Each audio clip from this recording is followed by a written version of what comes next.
Hey everybody, Paul Abernathy here. Welcome to another video where we're going to look at some exam preparation and we're going to talk about the Fast Tracks program, let you see what it's about. But we want to do some exam prep questions and we're going to start out doing some pretty basic journeyman level questions, although some of them might challenge you.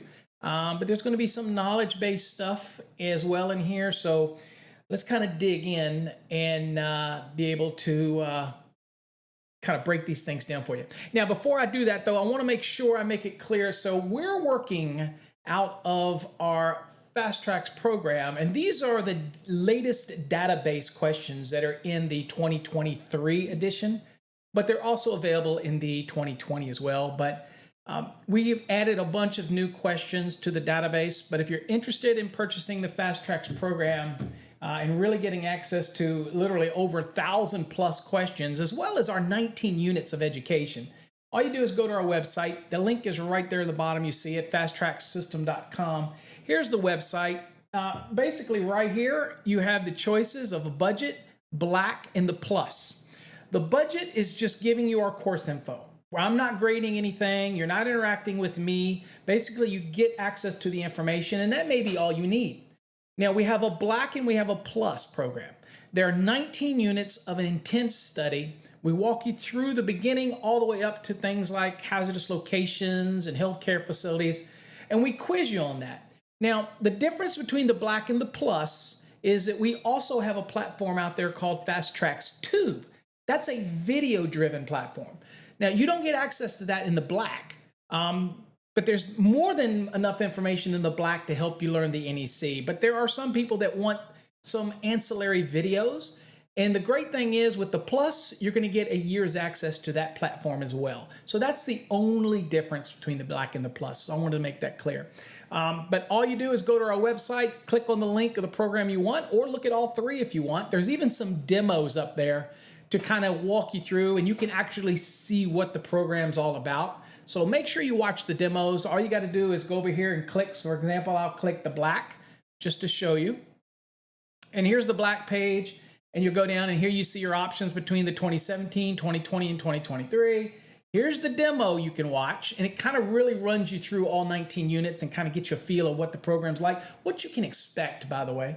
Make sure you read this information down here, whether you're looking at the black or the plus. Because it kind of tells you what's in the program.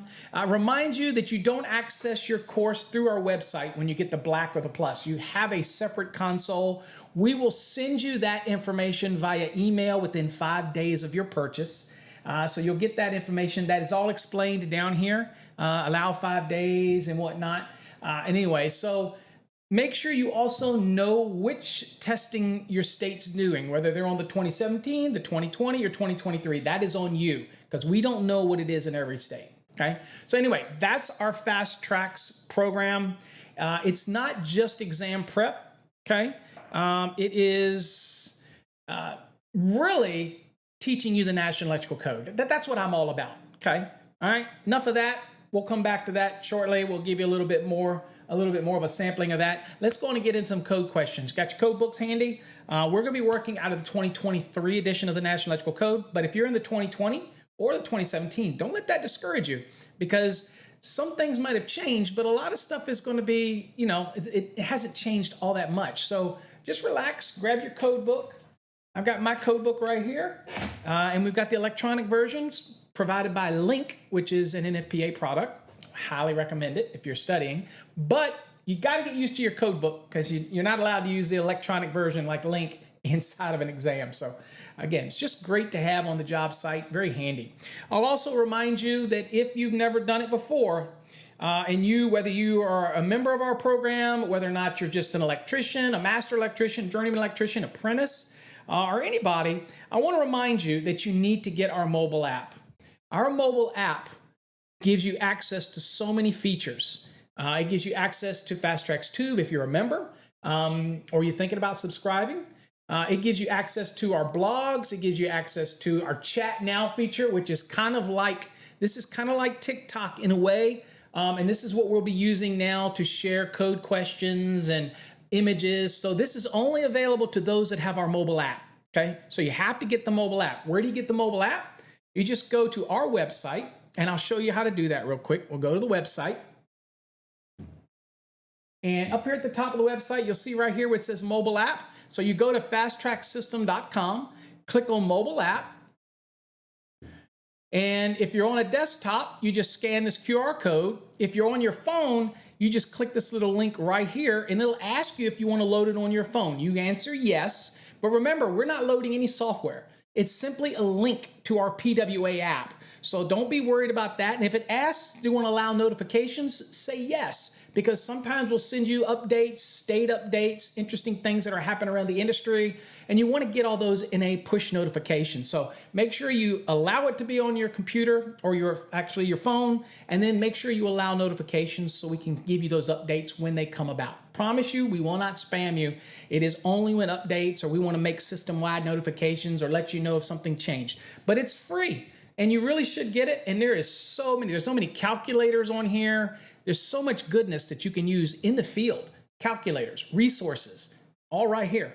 Okay, so make sure you get it. It's free. Doesn't cost you anything. We're not going to sell you anything in there. All right, let's get on back to what we're doing here.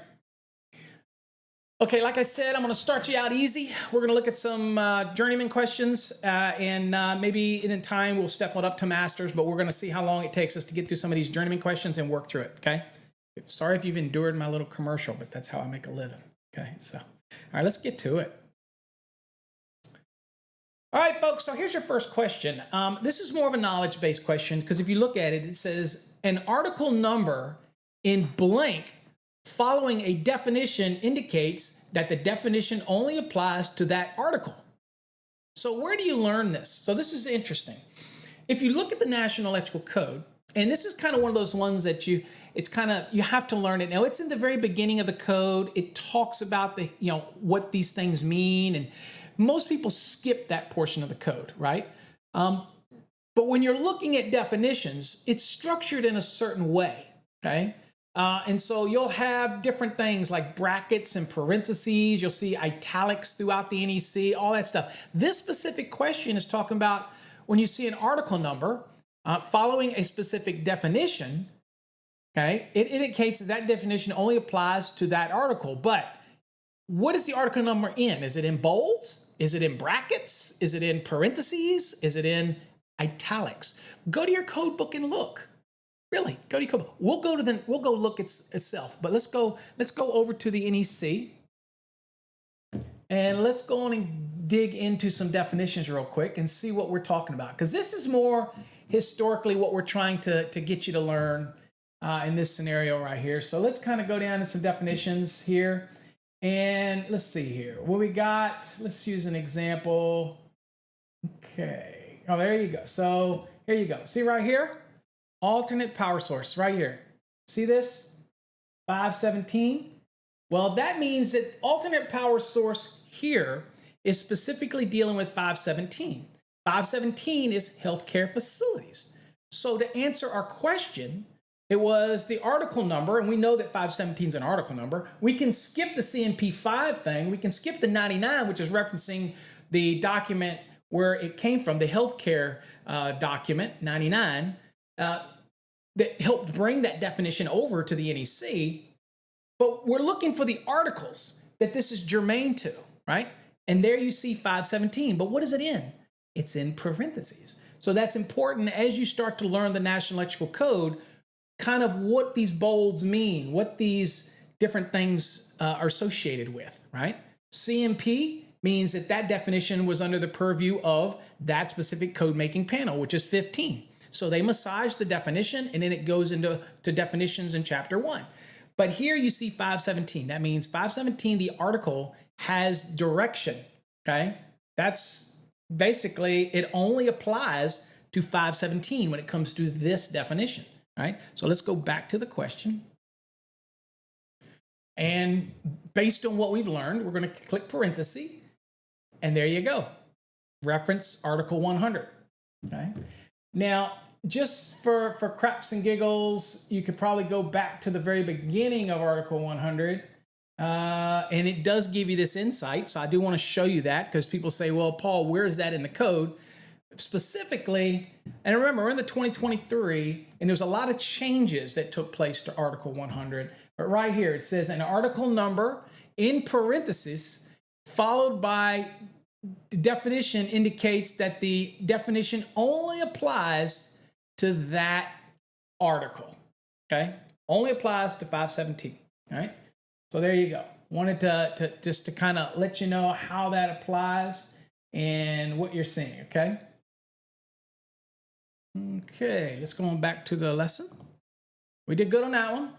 That was just kind of more of a little history lesson to help you understand, because you'd hate to apply some definition of something to the wrong article and totally get it out of context, and then you get the question wrong. That would suck, especially in the real world, if you don't understand that this definition only applies to a specific article.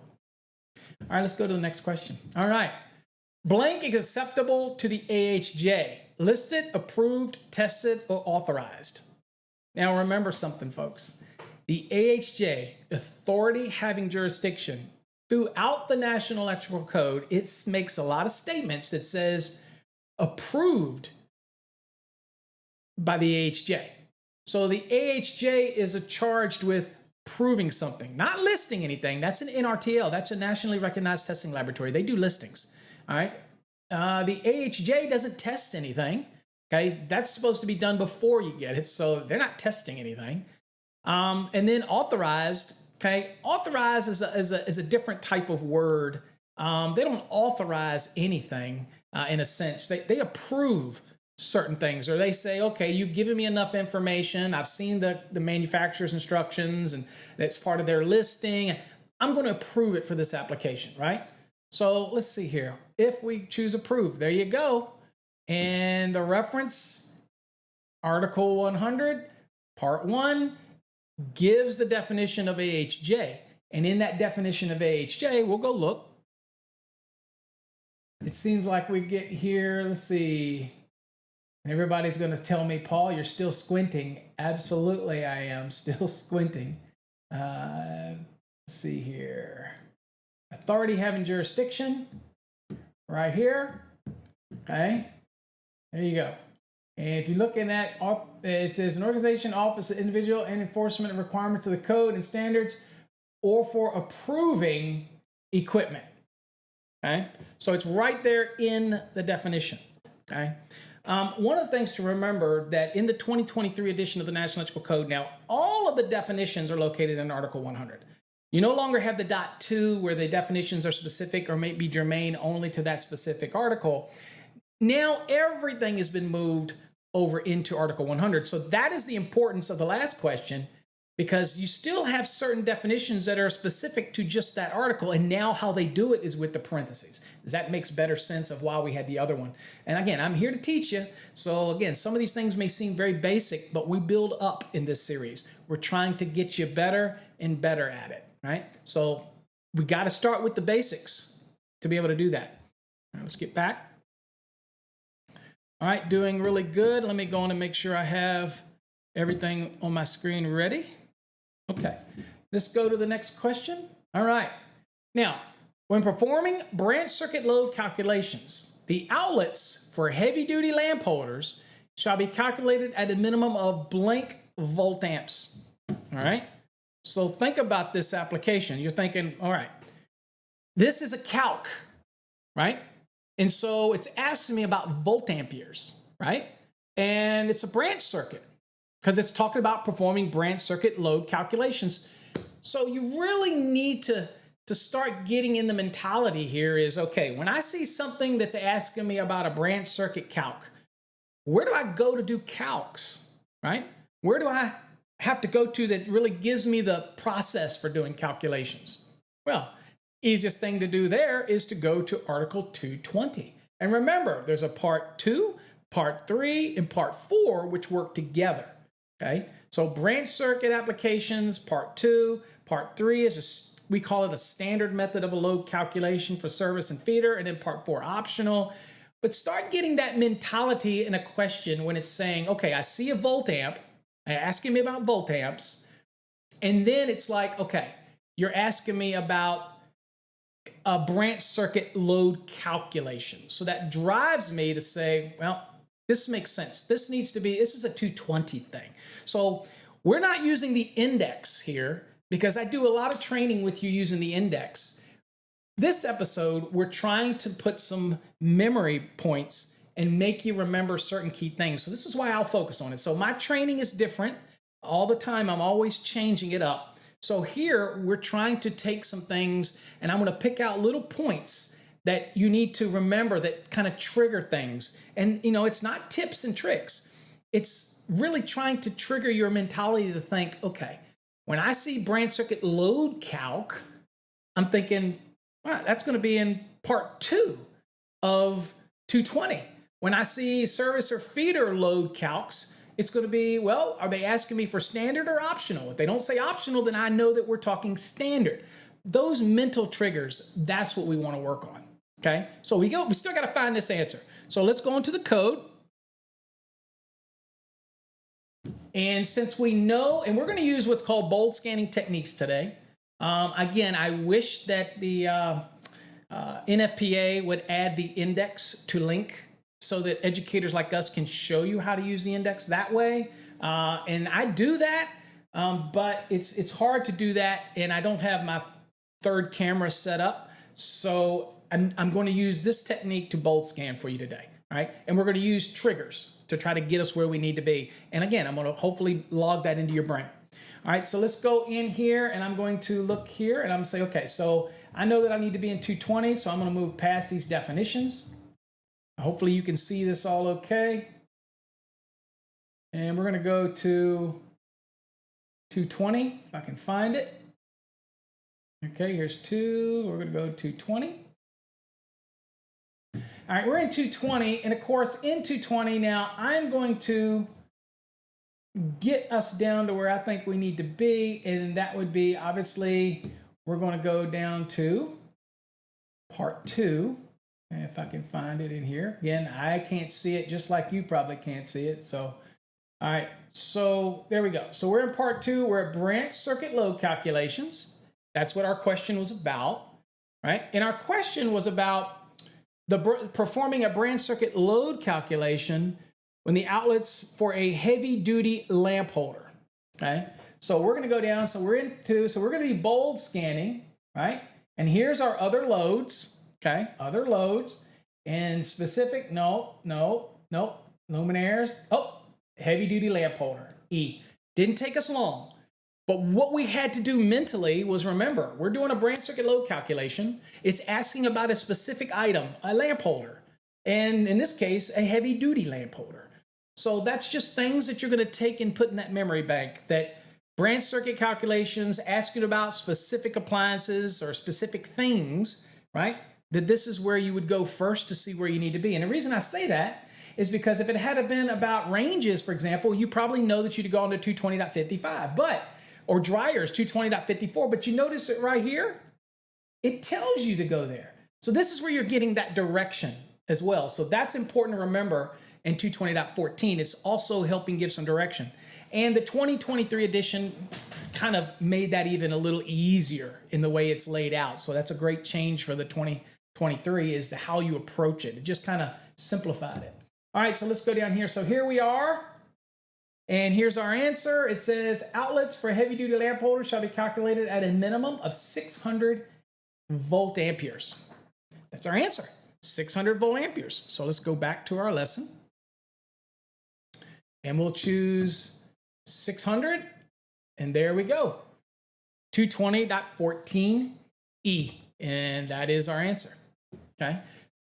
So we didn't use the index. Now, could you have used the index? You probably could have gone back into heavy duty lamp holder. Remember my trigger and how you find the points, the targets words or key phrases or key references. This was about heavy duty lamp holders. So if I will do this, so if we go back in the back, you'll see there's a reference for heavy duty lamp holders. And here it says branch circuits, right? And it gives you that information, right? And so it's just a lot of information in here that you could go to, but you know, at the end it says unit loads. That's what we're asking about, and that is 220.14E. So it says it right here. So while we won't do it on every question here because we don't have electronic version of the index, what I will tell you is that it's simply a matter of looking at the question and dissecting key terms.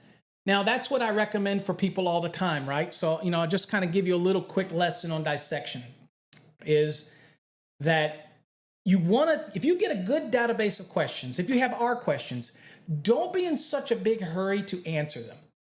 Take your time and read the question, and then maybe dissect which key terms you think are triggers. Then go to your index and see if those triggers work for you. Now, the beautiful thing about that is it gets you working in and out of the code book. And that's what we want. We want you moving in and out, in the index, back out. We understand that during an exam, you're not going to be able to look up every question. That's why I'm teaching you the way to do it today. It kind of locks some things in your head. But the index can be a wonderful thing if you know how to use it. And I don't want you to use it as a crutch. What I want you to do is look at a question, try to pick out what's the question asking. That's the key. What is it asking? In this case, it wants to know what a heavy-duty lamp holder's contribution calculation in VA to a branch circuit load calculation, which have drove me to part 2 of 220. And hopefully that'll be clicking for you. When you get a question that asks you something, you'll say, well, I get it. This is sending me here or there. That's my goal, okay? That's what I'm trying to do here today. I may succeed or I may not succeed, but that's the goal, all right? I teach you how to use the index on other videos, so it makes sense. All right, so let's kind of look at this one. Blank is constructed so that dust will not enter the enclosing case under specific test conditions, okay? All right, so this is important. When I look at a question like this, you're thinking, well, God, where do I go with this? But this is very evident, okay, here. Very evident that this is a definition. And you really narrowed it down and you went, well, it's not NEMA 3R, right? You're saying, well, it can't be NEMA 3R. Because that's rain tight and rain proof and all these other things. It might be dust, it might be equivalent, we don't know. But we know it's not NEMA 1, we know it's not NEMA 3. It mentions dust. So where do you go? Well, this is going to be dust proof or dust tight is kind of like a definition that deals with like a hazardous or even classified location type of aspects. So what are we going to do?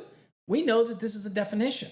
Now, the reason we're doing these this way, and I wanted to start off easy with you, is because you're going to get questions like this, and you need to understand that by reading it, I know it's a definition. It's asking me to define something, right? So that's going to be helpful for you. We know that definitions is you're not going to have NEMA 3R or NEMA 1. That's going to be somewhere else in the NEC itself, right? That's not going to be, I think it's 110.28. So this is more definition driven. Okay, so that's what we're going to do. We're going to go look at the definitions. All right, so we're over here at the definitions right here. And I want to go back to 100. All right, there's 100. Okay, and we're going to go down. And again, if you were doing this on an exam, it would very quickly, you're going to flip through your definitions and say, okay, I'm going to see if there's something under dust tight. So let's see if I can do it. And again, I have trouble seeing it. So people say, well, make it bigger. That's the first thing that I get people who want to be a smart butt about it. The reality is I can't make it bigger because it affects up how you see it. If I try to make it too big, then it skews the screen. There's a reason I do what I do, folks. Okay, trust me. I always want to try to make it easier on you. All right, so let's go here. So here's dust tight. Okay, and let's see what the definition of dust tight is. Enclosures constructed so that dust will not enter under specific test conditions. I don't really have to go anywhere else. It says construction so as dust will not enter the enclosure under specific test conditions. That's it. It's almost verbatim for that. So we luckily choose dust tight. Now, if we want to look at dust proof, well, again, that's something that you're like, well, is that going to be in here? No, that's not in the definitions. Okay, so let's see here. Let's go real quick and verify that. I want to verify that. So let's look here. So we've got dust tight, right? And of course, this is link, right? So you do have some additional stuff under here if you want. And there's 110.28. Again, I was talking about the different, different type of NEMA enclosure. So that's where you would go for that. Okay. So that's dust tight. I don't see any reference in here, unless I'm missing it. I don't see any reference to, and I'm gonna look for you. Yep, I don't see any reference to dust proof. I could be missing it, but it didn't matter for us because we nailed it on the first go. Okay, so dust tight, and there's our reference. Okay, now I don't think it's part 3. That actually was the 2020 edition of the NEC, but now it's all under 100. I believe that's the way it is. Okay, anyway, good job. You got it right. The key thing for me is that you noticed that this was a definition. That's what was key for me. Okay, that was the key part. All right, let's do another one. Y'all doing great. All right. A device that establishes an electrical connection to the earth is a grounding conductor, a grounding electrode, a grounding solid, or ground. Okay? Well, think about this. A device that establishes an electrical connection to the earth. Well, a device. What's a device?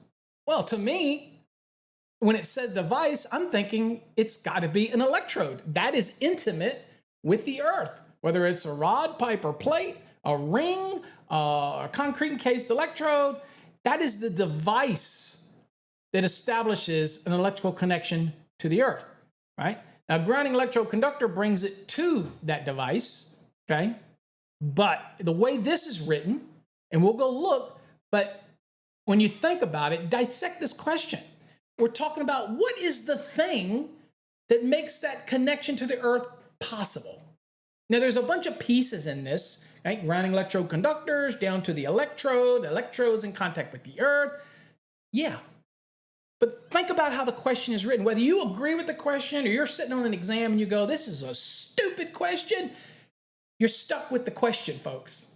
So you have to make the best of it, okay? So in my case, I'm going to say grounding electrode, right? But I'm going to go to the NEC because I'm making that distinction here. And I'm here, and here's a grounding electrode.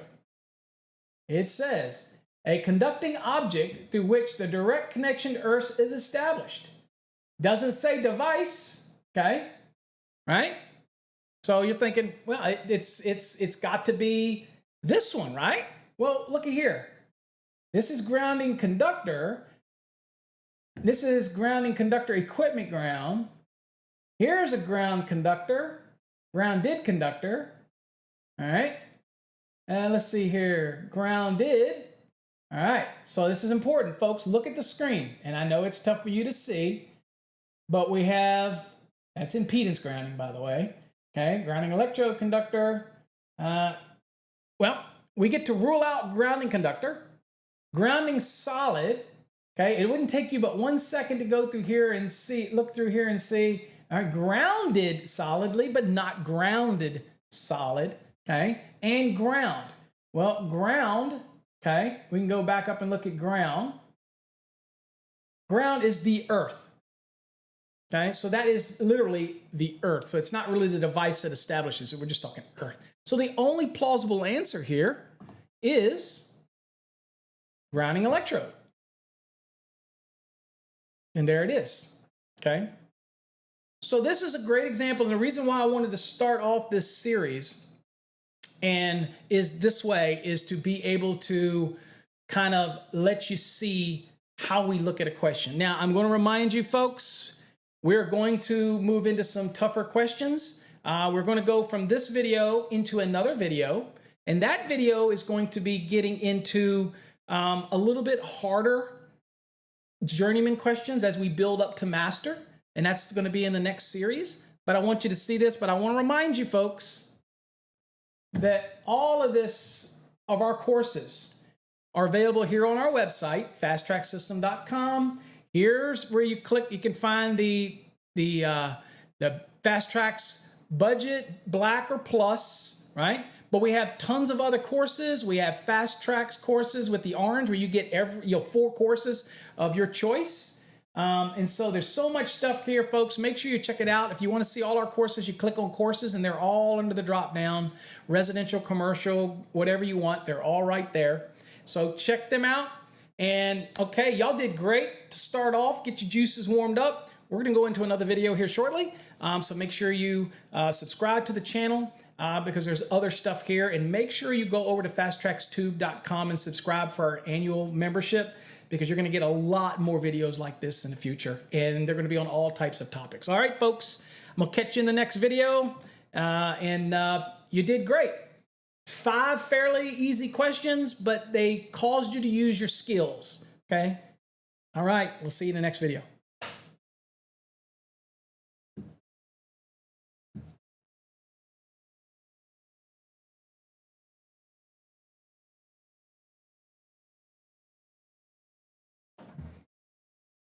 Hey folks, don't go away. Thanks for watching the series on exam prep. Look, if you want to learn the National Electrical Code, there's nobody out there in this industry that can teach you the code any better than me. I will walk you step by step through. We have the best illustrations. We have competency review questions to test your knowledge. Look, if you're trying to learn the NEC, then you need to get in our Fast Tracks program. Not only that, is you get mobile apps, you get message boards, you get chat. There's so many ways for you to connect with us and ask questions. Hey, look, if you're trying to learn the National Electrical Code, our Fast Tracks program can do it. Now, maybe you already got your license and you're doing residential and you want to get better at residential.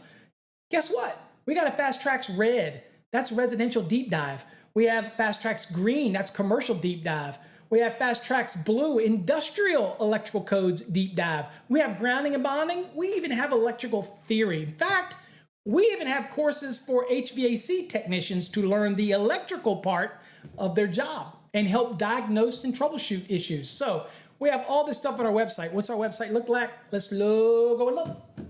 Here's the website, folks, really quickly. This is what it looks like if you're on a browser. You can go up here and look at the courses. We have them all listed right here. You click on courses, you will actually see a list of them here. But if you hover over it, you'll see all the courses right here. If you're studying for an electrical exam, you can choose the Fast Tracks Black or the Plus. What's the difference? The Plus gives you access to 12 months of videos over on our separate Fast Tracks Tube platform. Not here, but on our separate platform. Don't worry, you'll get instructions to how to do that when you buy the course. But if you want to get the videos, then you choose the Plus. If you just want the exam prep course itself, which is the same whether it's the Plus or the Black, then you would just click on Fast Tracks Black. Now, the other thing that I will tell you, when you're here, make sure you watch this demo. This is an amazing demo. It's going to show you all the little things about the course. It's going to show you the chevrons. It's going to show you how to use the features. It's going to show you what it's like to be in our program. And I think it's going to blow your mind, because up until now, if you're watching this, you probably just kind of stumbled through the NEC or flipping back and forth or bought somebody's videos. That's their commentary. That's not teaching you anything. This is exam prep. I want to give you illustrations. I want to give you content. All right, and then I want to test you on it. At the end, we have competency reviews. I personally grade these reviews. That's what sets us apart. So, hey, I appreciate you watching this video series. Hopefully you check us out. Go to this website right here. And please, I appreciate all of you and all of your faith you put in me to teach you. I've been doing this for over 30 years. I have created a system, whether you're pre-licensed or post-licensed, to help you learn the NEC. So hopefully you'll check out my videos, you'll subscribe to my channel, you'll become a Fast Tracks member, you'll download our mobile app, and you'll watch the next edition of this series. Till next time, folks, stay safe. God bless.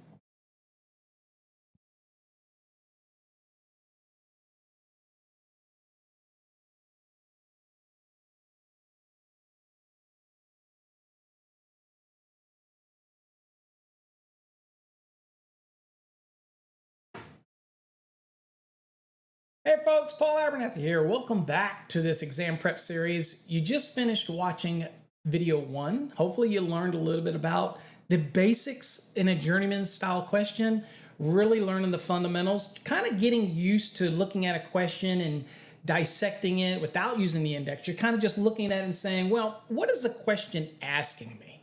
And that's what that video was all about. If you didn't watch it, make sure you go watch that video and watch these in series, because it is going to be beneficial to you as you maneuver up through the exam prep process. And I'm here to help you. And that's what our Fast Tracks programs are all about. So if you're watching this video and you're not familiar with our Fast Track, the questions that we're looking at today are part of our Fast Tracks program.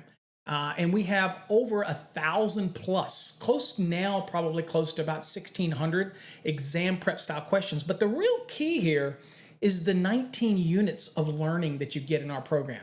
We're going to take you from the very beginning and we're going to walk you all the way through. Forget what you think you know, okay? Because this program is going to test that knowledge. And it's not just for exam prep, it's for anybody that wants to learn the National Electrical Code. If you just want to be a better electrician, or you're a leader of a company and you want to make sure your guys are doing things right, and you want to have less failed inspections, or maybe you want to be able to have an intelligent conversation, maybe a debate with another electrician or even an inspector, you really need to learn the code. And that's, again, I'm a believer in continuing education, always wanting to learn. We don't know it all. I don't know it all. So we want to always continue to learn. I mean, this is an amazing profession. And this is what education does. It keeps you engaged. It keeps you learning. And at the end of the day, it just makes your job easier because you become that person that can just do it, get you the answers quickly. And that's what our program is designed to do. I'm a bit selfish. I created this program not just to help you pass exam, but it's not like those cram courses or the books or DVDs that really don't give you in-depth information. Our course goes over and above. It gets deep. Yes, it does calculations. Yes, single family, multifamily, commercial. It gets deep. And I'm always here to answer your questions. And of course, you can join us on Wednesday nights as well. All right, let's go on and get into this. But I want to show you where you get our program. If you're interested in our Fast Tracks program, I want to make sure you understand where to go. So this is our website. You can see down below, Fast Track System. On our website, you can obviously go up here under courses, and you can see all of our programs. So budget courses we have available now. We have the continuing education. We have our Fast Tracks Black, our Plus, our Industrial, so many courses depending on where you need to be. Now, if you happen to be studying for exam prep, then the easiest thing is to go up and just go to our Fast Tracks Black program or the Plus. Now, what's the difference? If you could just scroll down, if you're on a web browser. Now, if you're on your mobile phone, then it won't look exactly the same, okay? If you're on your mobile phone, I will show you this real quick. Just so you know, if I go to the mobile version, then this is what it's going to look like on your mobile version. So I just want to make it clear because some people say, well, it doesn't look the same. So this is kind of what your mobile version does. And if you scroll down, you'll see icons. Well, all you want to do, if it's exam prep is what you're doing, then you just simply click the one that says test. You tap it, and that's all you do, and it'll take you right to the Fast Tracks page, and you can look between the Black, the Plus, and the budget and everything. Now, let me explain the difference between the Black and the Plus. It's the exact same course. It's our 19 units. You get me grading your work. You get a whole year access to it. You get the 1,000+ questions. But here's the thing. It's the exact same. The Black and the Plus are exactly the same program. The only difference is the Plus gives you access to our exclusive video platform. It's not YouTube. It's not somebody else's. It's all controlled by us, and it only has videos selected by me personally. And it's not just me. There are other educators on there, but I have personally reviewed all of the videos, and that's what we're doing. We're basically sifting out the important videos. There's calculation videos, there's code change videos, there's fire alarm videos. There's a lot of stuff for everybody. That is Fast Tracks Tube. Now, the difference between the Black and the Plus is the Plus, I'm going to give you a year subscription to the Fast Tracks Tube as well. So that's a bonus, okay? And we just work the price into the cost of the course, right? Remember, the course itself, Fast Tracks Black or Plus, is the exact same exam prep course or NEC learning course. The Plus just gives you access to videos on our other platforms. That's the difference, okay? Difference. All right, kind of got that out of the way, but that's our website. Go check it out. We have some great blogs on here. Make sure you check out our blogs. We have a lot of calculation articles, different things like that. Also, what you should be getting, if you have not done it yet, you need to, whether you're in our program or not, and this is the last thing I'm going to sell you on, I promise, you need to click on this mobile app button. On our website, you'll see a link right here. When you go to your mobile phone, you click it. You download the app onto your phone, and that app on your phone is going to look like this. And it's got so many resources. It's got online calculators. It's got just so much there. You can read the blogs from here. You can go into our chat room from here. And here's another neat thing. If you don't like social media, but you want to learn something, you get the app, and there's a feature called Chat Now. Chat Now is very similar to like a TikTok without all the garbage. You know what I'm saying? We'll post things on here. You can post things on here. You can post up to 6 images at a time, and have people comment on them, critique them. I'm going to post stuff on there more now since we finished our little experiment on TikTok. I'm not on really TikTok anymore. We wanted to see before we decided this is where we wanted to go, and it's all on our mobile app, and it's free. It doesn't cost you anything to get our mobile app. You can get it right from our website, okay? All right, enough of that. All right, let's get to today, what we're going to be working on today. All right, folks, we're still going to be working on some journeyman, I think journeyman level questions as we're working through this multi-part series. And today we're going to look at them again. And today we're going to be, again, using our knowledge. Now, I'm not going to be using the index. You can use the index. I will give you some tips on how you may use the index, but we're not going to do that. We're going to try to do something a little different in this series, where we're going to try to lock some of these concepts in our brain. And so I'm going to feed you different tips and things about it. And I might sound like I'm being overly verbal here, and people say, Paul, just get on with it. I get it. I am long-winded. But I've been doing this for 30 plus years. And if I look at the overall feedback I get, people like the way I teach it. And I know I'm 7 minutes into this and you're thinking, let's get going already. I get it. But I got to make a living. And for all you that buy our courses and support us or do our membership over on Fast Tracks Tube, I appreciate you. It keeps us able to do these things. It's a small amount to you, but it's huge for us. So we appreciate it. All right, let's get into this. All right, first thing we're going to look at, first question up. It says a 24-inch conduit nipple is permitted to be filled to blank percent of the total cross-sectional area. Okay. All right. So a couple triggers that come to mind here. You ready? We're talking about 24 inches, and the question already told me it's a nipple. Already said it's a nipple. By this point in your studying, unless you're brand new to studying or learning the code, you know right away that this is a raceway fill question. Okay. And you're looking at it and going, there's obviously a percentage. Now, the savvy electrical student will go, well, I know that there's a 40, there's a 53, okay? And and there's a 60%, and then there, you look at it and there's a 31%. And you're sitting going, well, I don't see 31. I see a 40, I see 53, I see a 60. You might already know this answer. So this brings me to one important thing that I'll tell you about exam prep and in an exam. If you happen to see a question on an exam that you just flat out know the answer to, guess what? You answer it right away and you move on, because that's going to build you up some extra time in an exam. In the real world, you want to go ahead and look it up in the code. But there's two different worlds here. The exam, you're under a time crunch. That's why we train you with these things. And this is why I give you so many little things to think about, because what I'm going to tell you right here in a minute is going to be worth a lot of weight of knowledge when you're in the field or when you're in an exam. And it's going to forever lock it in your brain. You ready? Okay, let's go back. So in this case, we're looking at a raceway fill requirement, okay? And here it's talking about a nipple, right? We also know that it's talking about percentage fill. Where do we go for percentage fill? Now, you could go to the back of the index, but you should know by now, anytime you have a raceway fill calculation problem, the first place that you want to go is Chapter 9, Table 1. Because that's going to give you the different fill allowances, okay? And then you have associated notes that are going to give you additional direction. So this is an example of one of those I want to lock in your brain. When you hear something on an exam about raceway, tubing is a raceway, conduit is a raceway, when you start seeing this, I want you to think, Chapter 9, Table 1. And there's various notes associated to give you additional guidance. So that's what we're going to do. We're going to go to the NEC. All right, so let's go to the NEC. And we're going to go down to Chapter 9 right here. And we're going to go right here. So this is it percentage.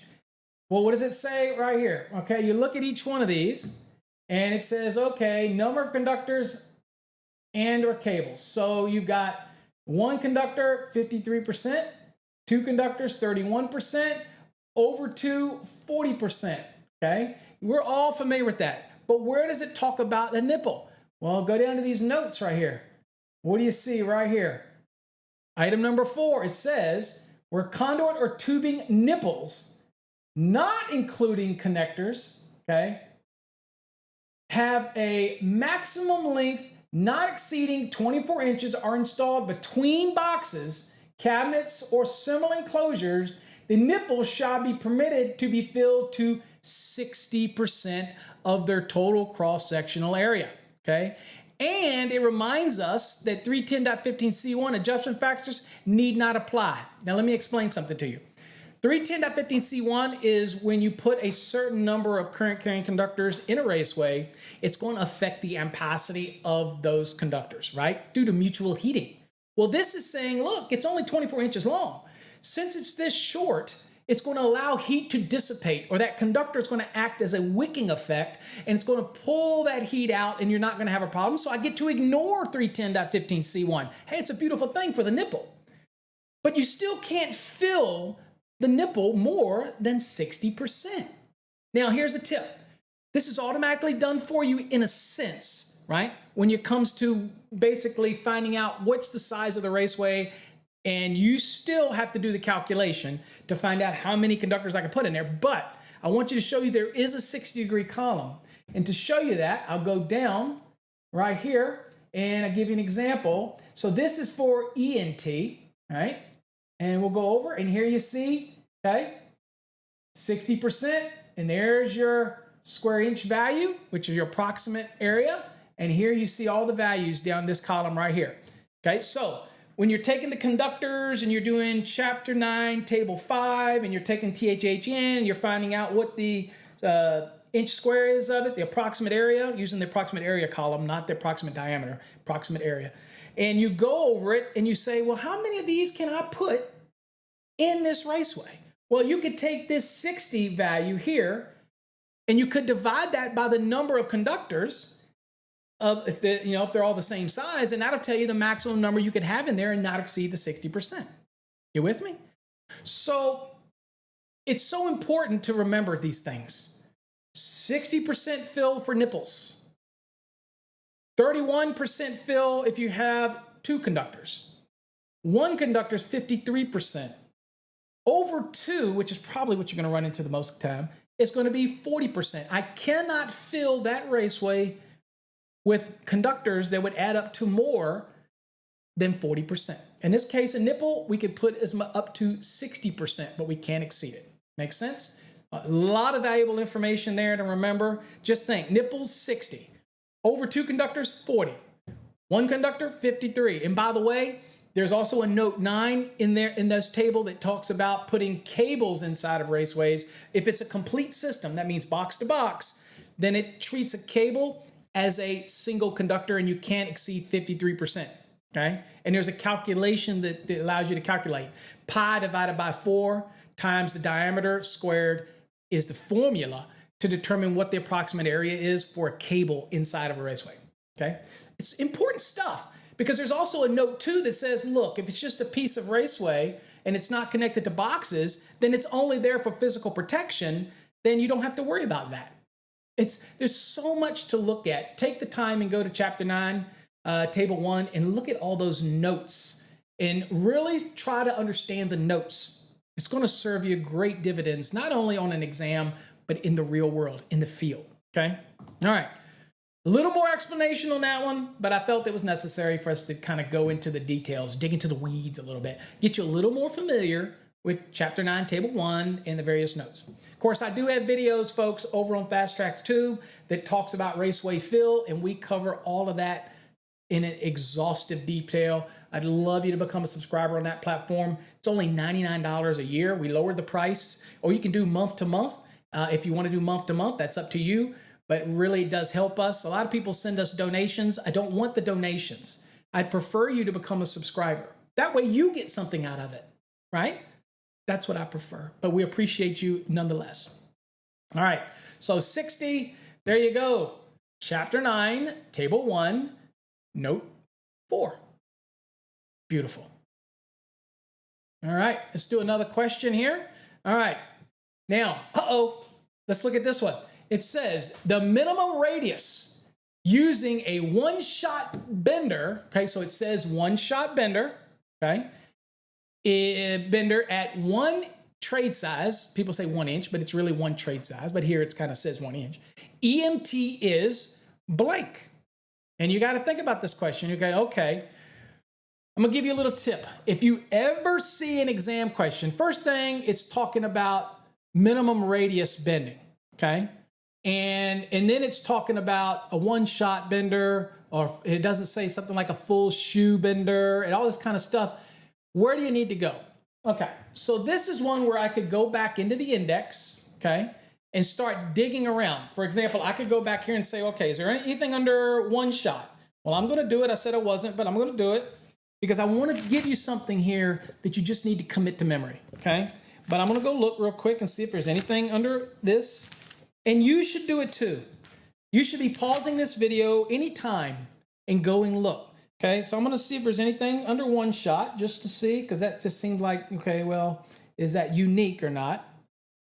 And I'm gonna look, and it may or may not.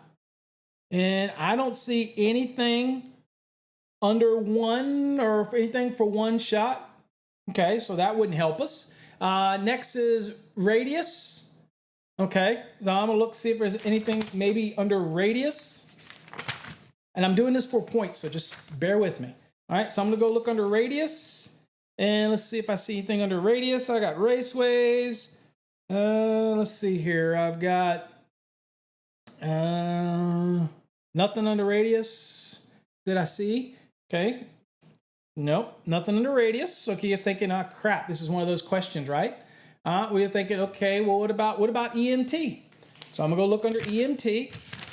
Bear with me, folks. You might find it somewhere, but I'm doing this for a reason. And I said I wasn't going to use the index, but I have to illustrate something I want you to commit to memory. So I'm going to go look under EMT, electrometallic tubing, and see if I see anything. Okay. All right, so electrical EMT, and I'm looking at bends. This question asks about bender. So it's talking about radius, so you have to think it's a bend, right? And then you go under bends and it sends you to 358.24, 358.26, then it sends to chapter 9, table 2, okay? Why is that important? All right, I'm gonna show you, because we're gonna go look at those references. So this was specifically about EMT, but I'm gonna blow the beans for you.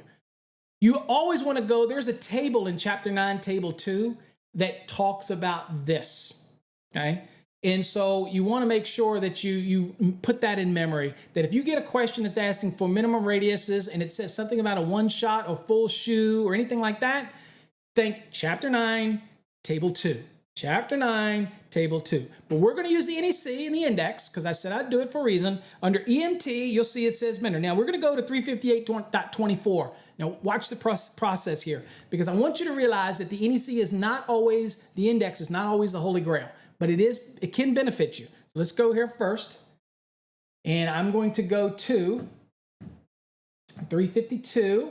Bear with me as I squint my way through this. And I know see out there says, Paul, you need to just get a bigger, screen. There are huge screens. I still can't see. Okay. So again, save me the criticism because it's just not going to help me. Let's see here. Go ahead. So we're going to go to, what was it? 24 first. So here we're at 24. Okay. And what does it say right here? You ready? The radius of a curve of any field bend to the center line of the tube shall not be less than shown in table 2, chapter 9 for what? One shot and full shoe benders. Oops, sorry, I wasn't high enough. There. The index worked, but you have to know where to go. We looked at radius. There's nothing. We looked under, I think we looked under bender. There was nothing. We looked under the wiring method to get us there, right? Now, if you know bins, which is typically .24 in most of the raceway articles, then you could have gone there and you would have found this and it would ultimately send you. But you have to understand, do you know what a full shoe is or a one shot? These are when you're making in the field bins. Okay. Now, if you buy manufactured stuff, bins that are already made, they're already going to understand this. They're already designed. These are for when you make bins in the field. Okay. And you can't be less than what is given here in chapter 9, table 2. Okay. With that said, we got to answer the question. But the second reference in here was 358.26. So while we're here, we're going to look at it. And there isn't a 358.26. You know why? Because I'm using the 2020. And this is the 2023. So that's an example of something's missing. So when people ask me, can I use a 2020 to take a 2023 exam? You probably could. But there will be things that are missing, changed, and moved around, and it could get you frustrated. Okay? So we're going to go down, and we're going to go to chapter 9. And we're going down here, and we're going to go down, and we're going to go to table 2. And here it is, right here. Here is table 2, right there. Radius of conduit and tubing bins, and we have one shot and full shoe, right? And what was the size of ours? Ours was 1 inch, or trade size 1. Remember? Just so you know, I'll go back to the question. So here's it right here. It's a one shot bender for 1 inch EMT. Makes sense? All right. So we're going to go back to the code. And so here it is. It's 1 inches right here. Let's go over. And this looks like 5 3/4. That's our answer. So let's go back to the question. 5 3/4. And there's our reference. Chapter 9, table 2. Again, I get it. I'm long-winded. But if you let what I say soak in, it's going to make so much sense for you. Okay? All right, let's go to the next question. All right, the diameter of a 1.5 EMT conduit is. So it's a diameter question, right? It's not necessarily asking us fill or anything like that. It's just basically saying, okay, it's a 1.5 trade size EMT. What's the diameter? And you're thinking, it's one of these. Where do you go? All right, well, remember we were doing what we've done in previous questions? We know that all the information about our raceways, whether it's the fill percentages or whatnot, this is kind of stuff you need to start plugging in. It was all back there in where? In chapter 9. And you're thinking, that makes sense. Table 4? Because table 5 is the conductors, table 4 is the different raceways. Let's do this. Let's go back into the code. And we're already kind of back here anyway, right? So it was for EMT. So we want to make sure that we're going here. So here we are. This is table 4, okay?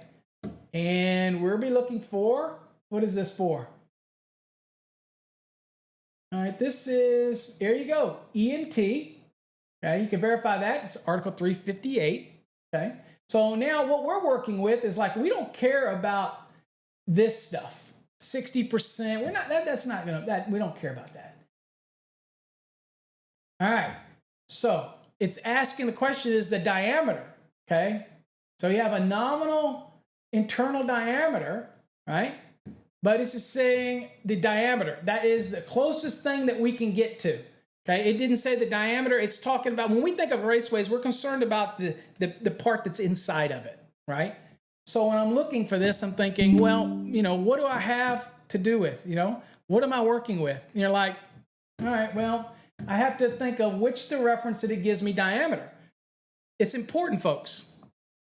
Don't get lost in the question. You might be thinking diameter, it's the outside. The usable diameter that we're talking about is the portion towards the inside of it, okay? So we see the word diameter. This is reference to diameter. That's where we want to be. You're going to get questions on an exam that you just say, well, I don't like that question. All I can tell you at that point is you have to suck it up and realize you're going to get questions that you do not like and you do not agree with, but they are what they are. You try to answer them the best you can. Okay? It's just an exam. That's it. All right. So if we go back to the code, and we're asking about a 1.5. So let's see if I can get us back over here. So here we are. Here's the only reference to diameter we have. And of course, let's see, we need to find out the row that's for the 1.5, which is right here. So I'm just kind of do this so I make sure I'm on the same row when I get over there. All right, so here we go. So let me continue this on so I don't get lost on what row I'm at. All right, right here. So there's our answer. 1.610. That is the answer. The only answer it could be. Right? Okay. So we're going to go back to our lesson. And the only answer available that it could be is that one right there. And where's the answer? Chapter 9, Table 4 for Article 358. Folks, just kind of that simple, but you have to try to fight the urge. It's a better way for me to say that. Let me get back to me here. Fight the urge to bring in common sense, if you will, to an exam. Don't. Just focus on the exam. Take what they give you, right? You might go looking up a motor in the FLC for single phase in 430.248, and it says it's 115 column, but the question is 120 volts. But you went and looked up the FLC for that motor, and it was under the 115. So your mind says, well, then I'm going to find the VA, I'm going to take what? I'm going to take those amps times 115, because that's what's in the table. No. If the exam question gave it as 120, then you want to use what the exam gave you, because that's what they probably did. There's a reason they do it that way. Do not let your mind start to say, well, that's not how I would do it. Or that's wrong. This test is wrong. Who cares about the test? You just want to give them what they want so you can pass it and move on. Okay? In the real world, these things aren't going to matter, because you know that it doesn't matter, that if it's a 115 in this table, that it says at the title of the table that it also applies to 120 volt applications. Okay? So we use 120 as a nominal. Okay? So don't let the exam kind of draw you into common sense. Just answer what they ask, and your life is going to be so much better, I promise you. Okay, you got to remember, people write questions, they don't always write the best questions. But you have to be able to look at it and say, yeah, I'm just going to answer this the way they expect it, that type of thing. All right, let's do another one. All right, the cross-sectional, 100% cross-sectional area for a 1 1/4 IMC intermediate metal conduit is blank square inches. Well, the reason I'm giving you this one next is because your mind, your little spidey senses, okay, should have gone off and says, whoa, I was just there in the area where I needed to think about what's the 100% of the cross-section area. Now, we know we can only fill up a certain amount of that, but if you get a question that wants to know what's the cross-sectional area of a 1 in, like I might ask you a question on an exam. I might give you a certain number of conductors, right? And throw you, man. I might tell you there's 4 THHNs and 4 aughts, and I might tell you all this, but then my question might go, what is the total cross-sectional area of that 1 1/4 IMC? And here's what you start to do. You start calculating it out and thinking, well, there's more than 2, so I got 40%.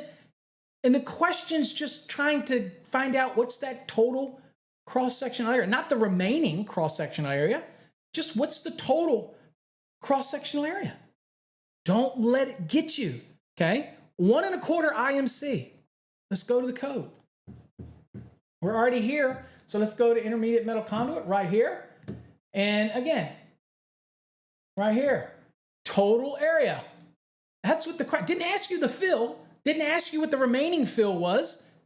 Be very aware of questions like that, because that is the easiest type of question to ask, is give you a lot of fluff and then turn around and bam, hit you with a simple question.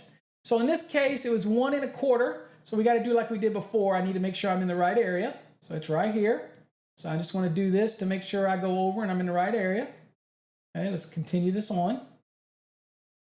So we know we're in the right area. Okay. There. So, okay, square inches, looks like it's 1.647. Just that easy. That is the total area.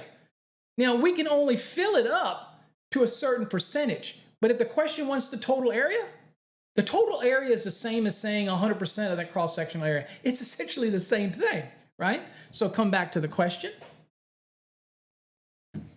And it was 1.647. That was the total area. And there you go. Again, chapter 9, table 4. Easy questions. I know this is very common for journeyman style questions, but we're working our way up and we're getting complicated, and we will get more complicated in part 3 of this series. All right, but we're working our way up. All right, so let's go to another question. You're doing great. All right. The next question we have is, it says rigid metal conduit, 2 trade size, or 2-inch trade size, really 2 trade size, would have a blank square inch fill for 3 conductors. You see what I'm saying? Now that remember that knowledge I gave you early on? Remember the early knowledge I gave you? Remember when I said how important it would be?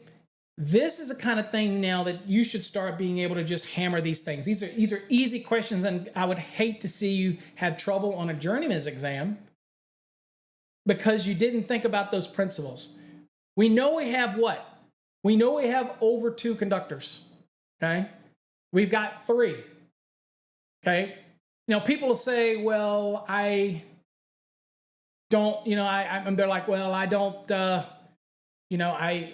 don't have the values here. I can't solve this. I need to know the conductors. No, you don't. Not to solve this, you do not. If it was on TikTok, for example, people would be arguing till they're blue in the face thinking they can't solve this question. You can. What is the blank square inch fill for 3 conductors? Okay? Means you can't exceed it. For these 3 conductors, what is it? Let's go to the code. All right, it's rigid conduit, and it's 3 conductors. All right? So it wants to know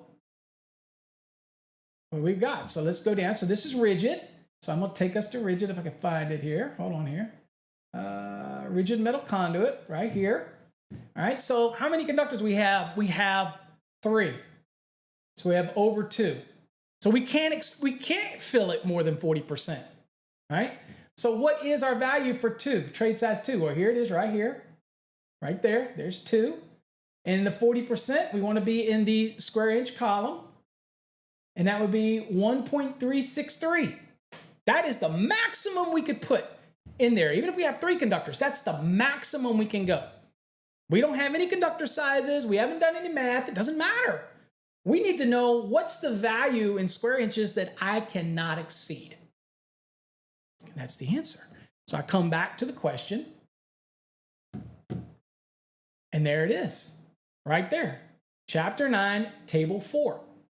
So important, these questions, to really hammer these things home and make you feel comfortable about what's going on, folks. It really is. Okay.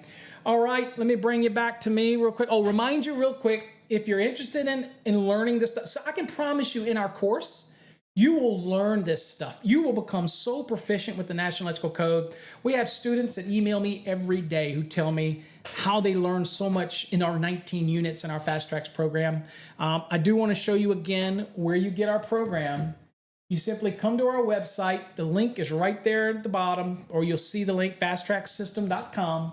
You go here under courses. You will see the Fast Tracks Black. You will see the Fast Tracks Plus. They are the same course. The only difference is the Plus, we give you access to 12 months of videos as well on our separate website, fasttrackstube.com. That's the only difference. The only difference in price is you get a year's access to that platform as well. That's the only difference, okay? You could do that right there, or you could come up to courses, and if you're in a mobile app, then all you got to do is just go to, when you get our website, all you do is scroll down to where it says test, click the test icon, and that will take you to all of the Fast Tracks programs that deal with exam prep. That's just an easy way to get there. You could also click the little hamburger at the top right, And that will also give you all the navigation that you need to navigate our website. Okay? It's all right there, folks. Hopefully you'll get something out of that. And so everything is right on our system. There's a lot of demos over there too. Make sure you watch the demo. There's the website. Share it with people. Get the people in your company using it. I know I sell courses and I don't like to sound like a salesperson, but I promise you, you will become a better electrician through our course. You'll be connected with me. You'll get our mobile app. You'll be able to ask questions directly through the mobile app. And shortly, I'm going exclusively to answering questions through the mobile app so I can be of better service to our customers. I don't necessarily want to have better service to everybody else. I want to reward my customers with my dedication and loyalty. You get this app, it's free. You can always post a question, always post an image. You could be on a job site and take a picture of something and send it through the app, and I will comment on it and give you some advice. That's where we're moving, folks. I want to support you because you support me. That's what it's all about. I don't know everything, but I promise you I will pour what I know into you the best I can. All right? All right, folks, stay tuned for the next episode as we're going to get a little harder now. We're going to shift over into some master level questions, and we're going to work our way up. So whether you're a journeyman or you're taking a journeyman or you're taking a master, it doesn't matter. In my course, we don't differentiate. So even though these will be a little tougher questions, I want you to do them. I want you journeymans to do them because it's going to make you better. And that's what I'm here for. All right. Catch you in the next video. God bless.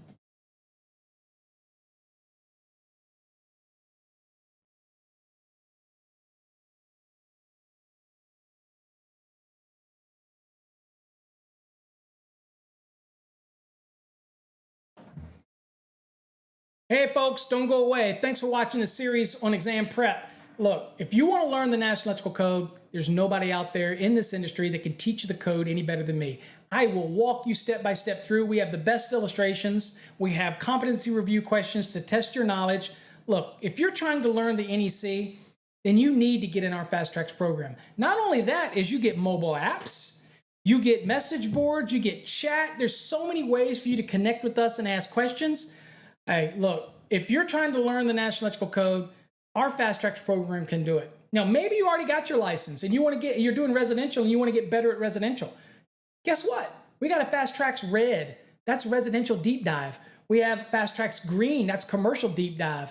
We have Fast Tracks Blue, industrial electrical codes deep dive. We have grounding and bonding. We even have electrical theory. In fact, we even have courses for HVAC technicians to learn the electrical part of their job and help diagnose and troubleshoot issues. So we have all this stuff on our website. What's our website look like? Let's go and look.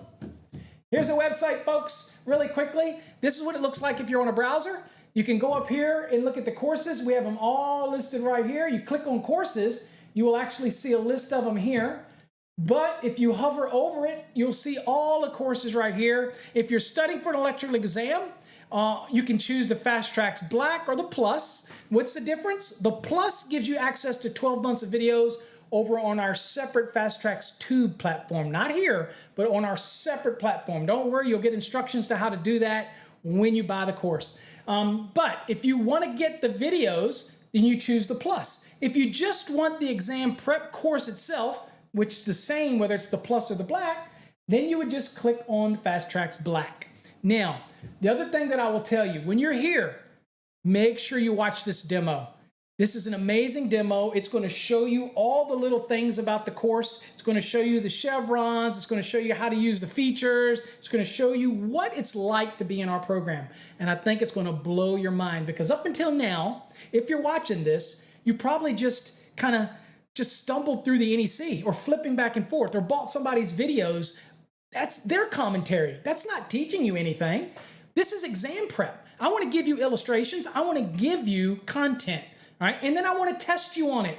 At the end, we have competency reviews. I personally grade these reviews. That's what sets us apart. So, hey, I appreciate you watching this video series. Hopefully you check us out. Go to this website right here. And please, I appreciate all of you and all of your faith you put in me to teach you. I've been doing this for over 30 years. I have created a system, whether you're pre-licensed or post-licensed, to help you learn the NEC. So hopefully you'll check out my videos, you'll subscribe to my channel, you'll become a Fast Tracks member, you'll download our mobile app, and you'll watch the next edition of this series. Till next time, folks, stay safe. God bless.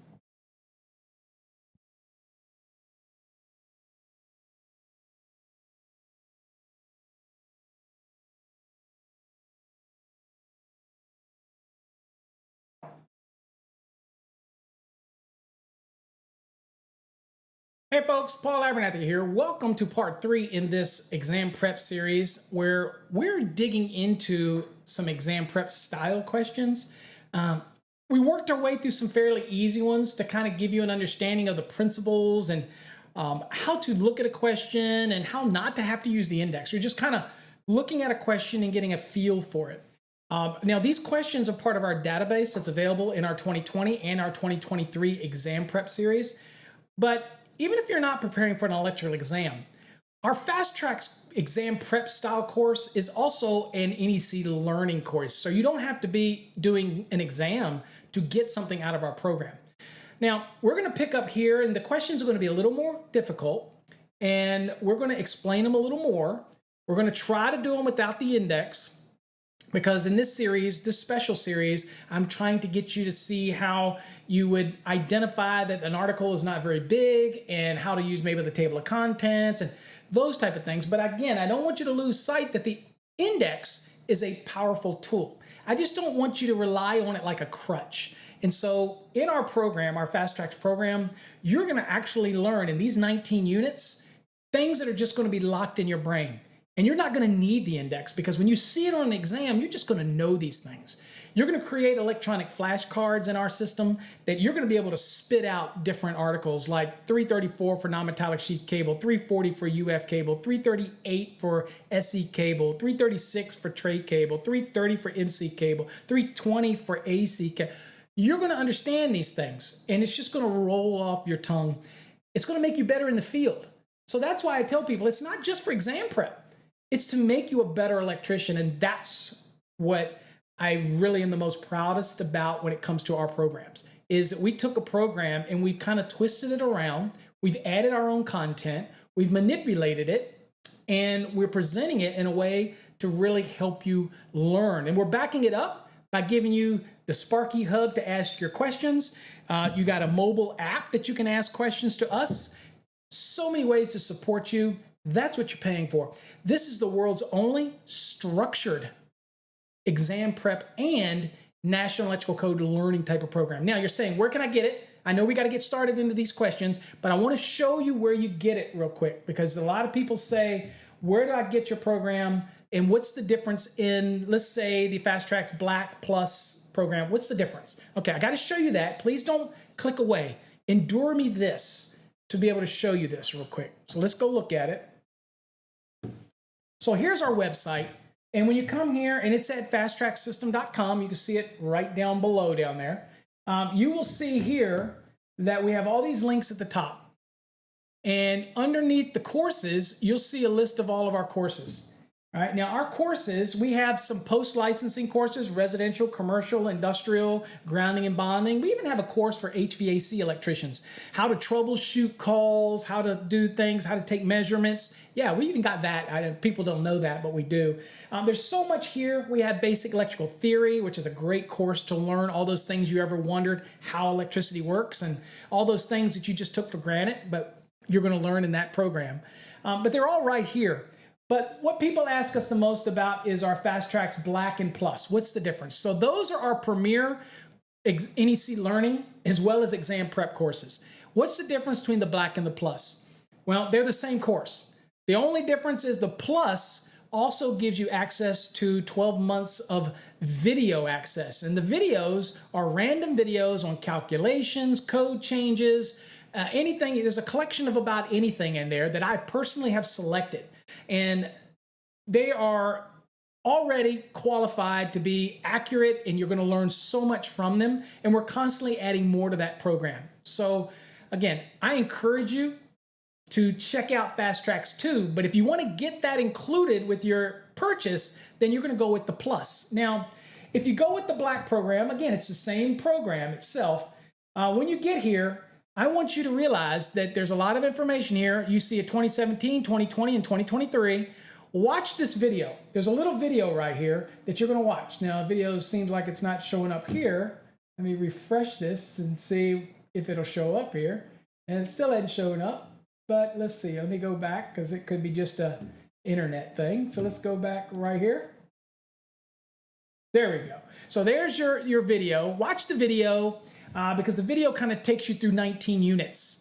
But read all this information. You'll see kind of a scope of what this program is going to go into. Yes, we're going to cover calculations. We're going to cover the things that you really need to know as an electrician. And we're going to even dabble into healthcare and swimming pools and all those other things as well. But we're going to cover calculations, multifamily, single family, non-dwelling, all that stuff.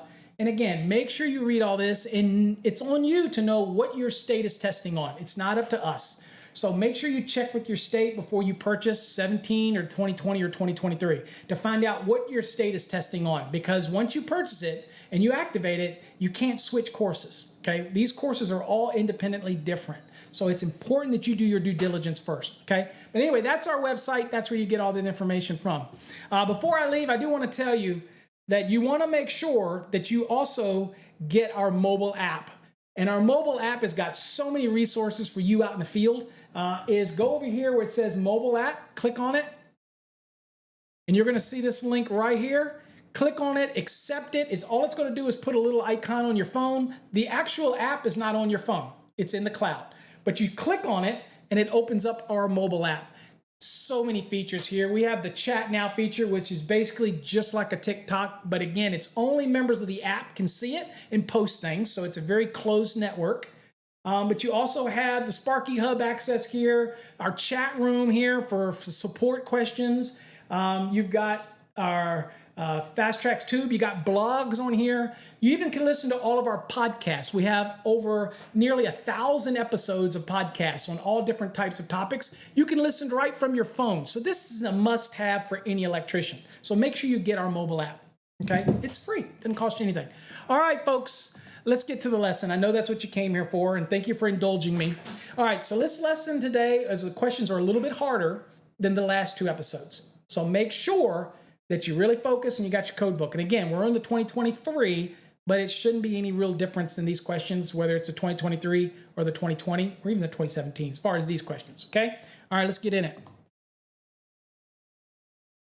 All right, the first question here, remember, we're gonna try to do this by using our intuition, our understanding of the code. You can pause and use the index as well. I will point out trigger words to use the index on, but really we wanna focus here on the question. All right, so the first question is, it says, a legally required standby system shall have standby power readily within blank seconds after normal power failure. Now remember, there's a difference between emergency power, legally required power. Do you know the third one? It's optional standby power. Anytime you put a Generac or a Kohler generator at a house, that is not emergency. People say, well, emergency power. It's not. It is optional. Means the customer chose to have that. Okay. Now, emergency is dictated by the jurisdiction. It's dictated by the NEC. There's certain systems that have to have emergency power, but there's also legally required that might not be necessarily under an emergency application, but the jurisdiction or the building codes might stipulate something as a legally required standby system. Well, the time frame for an emergency generator to come on versus a legally required is different. So a emergency one has to be on very quickly, whereas a legally required can come on not as quick, but it's still relatively fast, whereas an optional, it's like whenever it's ready. You get me? So that's the difference. Now, one of the things that I teach with this one is you could obviously go back to the back of the book and look under legally required. You could look under standby, those type of things, and try to see if there's something in the index. What I like to do is, I know that there's 3 different systems, and now you do, and you will forever know that. Emergency, legally required, and optional. Well, We know these are what? Special conditions. So where are we going to go? How about we try using the table of contents? And so we're going to go to the table of contents and look up and see what we got. So I've got the code book. Now, granted, this is 2020, but as I told you, it's not going to change. So I'm going to go to the front, and I'm going to look, and I'm going to see which chapter really pertains to this, and it's a special condition. And I see that there's 700 emergency. I see there's 701 legally required, ding, ding, ding, ding, ding. And of course, I see 702, which is optional. Well, we're focused on legally required. So when you look under legally required, it's only 4 parts. And you'll see part 1, general, part 2, circuit wiring, part 3, source of power. Isn't that what we're talking about here? We're talking about what happens when we lose power from the normal power system, and now we have this legally required system generator kicking on, and it has to do it within a certain amount of time. But the other thing that you'll notice is this is important. You could go in this one, for example, if you already know the 3 different types of systems, you could spend a lot of time in the index, or you could look at this and go, wait a minute, this starts on page 612 and it ends on page 614. 2 pages. I've got very defined values here, 10 seconds, 60 seconds, 90 seconds, 120. How about I use a bold scan technique instead, and I'm going to go right to page 612. So we're going to do that. Now, I'll do it electronically, but that's what we would do. There's only 2 pages. Bold scanning is going to help you find it quicker. So we're going to go to the code,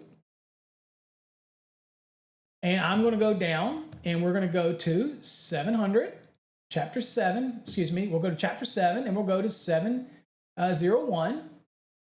And here you see, it is, again, not a lot. I'll scroll down and show you how quick this ends. That's it. It's not a lot there. 2 pages. So we're going to be bold scanning. And what are we doing? We knew that part 3 was about source of power. So we're going to skip all this, and we're going to go down to part 3.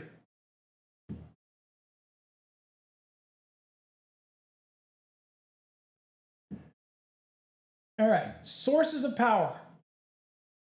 General requirement. Right here. See the 60? Sticks out to me right away. So what does it say? It says, current supply shall be such that in the event of the failure of the normal supply to or within the building or group of buildings concerned, legally required standby power will be available within the time required for the application, but not to exceed 60 seconds. So the answer to this question is 60 seconds. By the way, emergency, 10 seconds. Legally required, 60 seconds. Optional, no time frame. Okay? All right, let's go back to the question. And we're going to answer this question. We have 60 seconds, and there you go, 701.12. Next question. Y'all are doing great. All right, so the next question is, it says, bending radius of the inner edge of AC cable should not be less than blank times the diameter of the cable. Well, this is another example why flashcards are so important. In our system, in our fast track system, you create unlimited electronic flashcards. Back in the day, we used to make flashcards out of the index cards. You write on one side the article and the other side the description, and you just work those flashcards. We don't need to do that anymore. We're in the new modern age. You can create any number of them in our program, hundreds of them. And I always recommend create the electronic flashcards for every article in the code, so that you can start going through it and being able to rattle things off. Okay, that's the key. You want to be able to rattle it off and understand that 320 is AC cable, 330 is MC cable, 334 is non-metallic sheet cable, 336 is tray cable, 338 is SC cable, 340 is UF cable. You want to be able, 430 is motors, 210 is branch circuits, 215 is feeders, 225 is outside branch circuits and feeders. You want to be able to roll these things off, because you know what? It saves you time. The second step to that is, if you learn the depthness of each article, you can realize when it behooves you to just do a technique called bolt scanning rather than go to the index. Trust me, there's a method to the madness. Follow me. When you're in my program, I teach you these things. You're jumping from the code book into the course. Code book into the course. We have little chevrons. Go from the chevron into the code book. We have the world's only structured exam prep program. Everybody else just either gives you questions. You can buy questions cheap, but nobody's there to explain them to you. Nobody gives you the tips on how to dissect the question. We do that. So, there's a difference in learning the code. Now, not just for exam, but in the real world. I want you to be a better electrician. I guarantee you, without a doubt, I sleep well at night knowing that I make people better electricians that go through our program. You really do. So, enough of that. Look at the question. AC cable, 320. I happen to know that 320 is not very long. It's only a couple pages long. Now, you could go to the index and look under AC cable, and obviously you'll see something referencing bending, right? But I know that it's 320. I know we're looking for bending, and here's another little tip. You ready? Section 24 or dot 24 in most of the chapter 3 wiring methods references bending radius. So that's a little tip for you. Just like dot 10 and dot 12 are something to commit to memory in chapter 3, dot 10 is uses permitted, dot 12 is uses not permitted for that type of wiring method, okay? Just things that you want to remember because that's just everyday knowledge that's going to make you a better electrician. Dot 10s, dot 12s, dot 24s, securing and supporting, dot 30.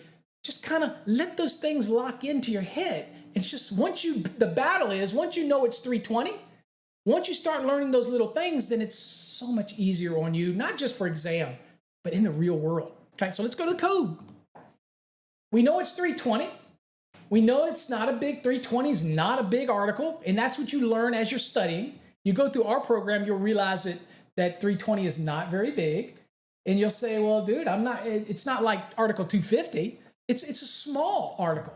So you go 320 and you get here and you start bold scanning. Now the tip to bold scanning is always bold scan the heading and then look for the triggers in the information that follows the bold heading.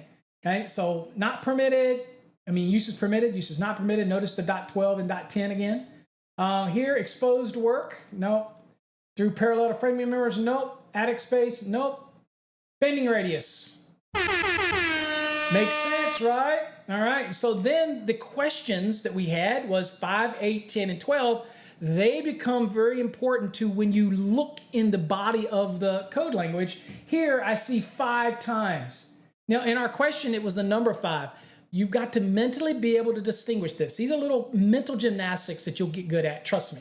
In my course, you can't help but get better. You will start to feel like you're connected to the code. You just can't help but do it the way we structure it, the way we give you the chevrons, the way you're supposed to do it. All right, so anyway, here's what we've got. So the answer is the radius of the curve on the inner edge of the bend shall not be less than 5 times the diameter of the cable. So that inner edge, so if you're bending it, think about bending it around a ball. So in a ball, you've got the diameter, which is across the ball, the center out, the pivot point, that's considered the radius, and then the measurement around the ball is the circumference. We're not asking about the diameter. We're not asking about the circumference. We're asking about the radius. So the radius is basically the curvature of the ball. And you have to make sure that the cable bending around it is not bent tighter. It has to be at least 5 times the diameter of the cable. So you take the cable diameter, which is published by the manufacturer, just go to the manufacturer's website, get their product sheet, find the diameter, right, of that, okay? And again, that's what the cable is.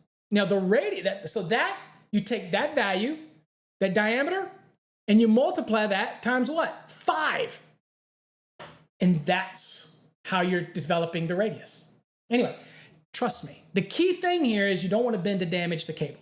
So if you learn all this, then what's interesting about this is that dot 24 is the same for 330 for MC. It's the same for, as far as the same location. It's not the same value, but it's also the same location in 334.24 for non-metallic sheath cable. So learn that dot 24 for your radius and your bends, and it just makes life so much easier. But in this case, the answer is 5. We're going to answer that question. There's the answer. There's our reference. Bing, bang, boom. There you go. All right, next question. All right, so this is a question that you need a little bit of Got to know Ohm's law. You got to know there's two formulas here that you got to remember. Now, good news is, usually in the exam, they give you these formulas. But if not, I'm going to show you two of them, and I didn't prepare it for the screen, but I did jot these down. Is that, and wait a minute, let me write this down so I can show you these formulas. Hold on. To solve this question. All right, bear with me. Okay. All right, so here's your formulas. You have what's called an EIR and a PIE. You need to solve this for what you don't have. So let's look at this. And these are things that you can write down. Now, you get scratch paper on an exam. You also get dry erase boards sometimes on an exam. If they don't give you your pie wheels, make sure the first thing you do is write them down on your scratch paper. Do your EIR, do your PIE, okay, those type of ohms wheels and things like that. So these are going to help you. So let's look at this one. A conductor carries 30 amps and it's 0.5 ohms. We'll lose blank watts of power. Well, we need to solve for the W, which is the watts, which in our formula is the PIE, okay? All right, well, you put your finger over the P, and to solve it, it's I times E, right? I'll do it this way. I times E. Well, I don't know what E is, but I know what R is. I know what ohms are, and I do have the amps. So then I say, well, maybe I got to solve for E first because I need E because that's part of that pie wheel. So I'm going to jump to this one here. And what am I need to solve for? I'm going to solve for E. So I put my finger over E. So now it's I times R. So let's do this. So I is 30 times R, which is 0.5, and that is 15. Now I take that 15, which is the E, and now I solve the one that's going to help me answer the question. Now I cover the P, and now I do I times E. Well, now we know what E is, so I'm going to go I, which is 30, times E, which is 15. All right, so we got 30 times 15, 450. Guess what? That's your wattage. You can cross-reference this and find all of this out by using the formula, right? So at the end of the day, don't be afraid to write your formulas down. If you're in an exam where they allow you to write in your code book, don't be afraid to write these in your code book. Now, a lot of times people will write these in their code book. Remember, your exam's got to allow you to do this. Don't say Paul told you to write in your code book and you get there and then they tell you you can't use your code book. You need to do your due diligence. Check with the test center. They might have a bulletin available. If it's a PSI exam, go to psiexam.org and get the bulletin for your state. But in the front, you have a lot of blank space, okay, under where you got code panel members. This blank space should be where you write formulas down, okay? Over on my Facebook page, I have posted images of all types of formulas that you should write down. Hopefully you follow us over on the Facebook, Master the NEC, and search for them. You'll find them. But that's some blank pages that you can write stuff down. All different types of formulas. But again, check and make sure that your test center allows you to write in your code book. I don't want you to do it and then Paul said write in my book and then they don't let you take the exam. Don't blame me. I'm just saying. All right, so this question, 450. So it's 450 watts of power. Okay, you're losing 450 watts in this scenario. Okay, it's just that easy. And these are very basic, but notice how I really had to do multiple steps to do that, to be able to achieve that, right? Okay, anyway, another way you could have done this is you could have done 30 amps times 0.5 the ohms. So I would have been 30 times 0.5. That would be 15, and then you have the 15, and then you could have taken that 15 and used it in the equation PIE. Then you would have done 30 times 15, and that would have given you 450. Many ways to do it. Just get fluid in it. And we have a video on Ohm's Law that's only available on our fasttrackstube.com. Make sure we also go over series and parallel circuits. It's a great video. Check it out. Again, it's only available to subscribers and Fast Tracks Plus members. All right, next question. Doing great. And believe it or not, in some exams, that might be as much as a two math type question. Again. All right, next question. All right, let's see here. Let's see here. Let me make sure I get my thing ready. Okay, there we go. All right, blank cable It's permitted to be installed as direct burial without any other protection. So basically, throw it in the earth, direct burial. Okay, well, some of these you should use deductive reasoning. And if you've been in the field as long as I have, some of these immediately, this one should be one that you answer right away. This is a good example of when I do the 3-wave method, and there's a video about that as well over on Fast Tracks 2, where I teach you my special method to do an exams called the 3-wave. I started this well over 25 years ago. It's been copied by many people, but I actually remember back as the electrical guru, many people know that it's long before the internet, well, not before internet, before YouTubes and before, it was back when AOL was around. I uploaded stuff online and I came up with this method. All right. Now, I'm not going to say I'm the owner of it. I'm not, but I believe I was the first one using it. This kind of concept of the wave technique. All right. Okay. You could say, Paul, you're full of crap, but you know, I've been around a long time. So look, you answer all of the questions that you know in the first wave without even having to crack your code book open. You just know the answer. Now, if you're still waffling a little bit and you answer it, you can still electronically check it to be in your list for the second wave. But if you know it and you're in your gut, you're like, I know it, then you answer it and you move on. Because you've now taken a question that was going to give you 2 minutes or 2.5 minutes. You answered it in seconds. Now you get to use all that time on a harder question. And that's how you build up more time. And that's how we call it the 3-wave method. The first wave, you're answering just what you know.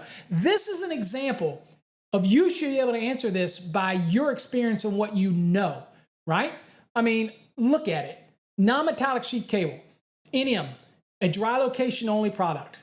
Cannot be installed outdoors, cannot be obviously installed underground outdoors. Those are all wet locations.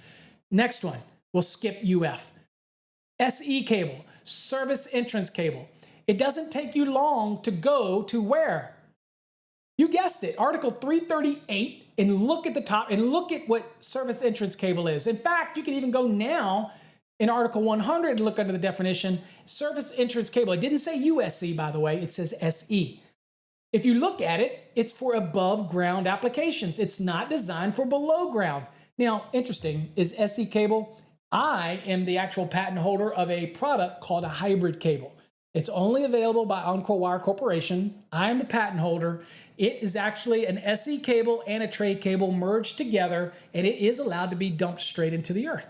Go check it out at Encore Wire's website. It is, again, exclusive to Encore Wire. All right, next one is THHN. Well, you all know that THHN cannot be exposed without being in a raceway. It cannot be dumped into the earth. Obviously, it's not even a wet location rating. This is just THHN. It might be dual rated, THHN/THWN-2, because most of the time it is. You're on an exam, and all it says was THHN. It's irrelevant. And even THWN-2 can't be thrown in the ground either. It's got to be in a raceway. Can be in underground in a raceway, but it can't be by itself directly buried. And that's what this question is asking.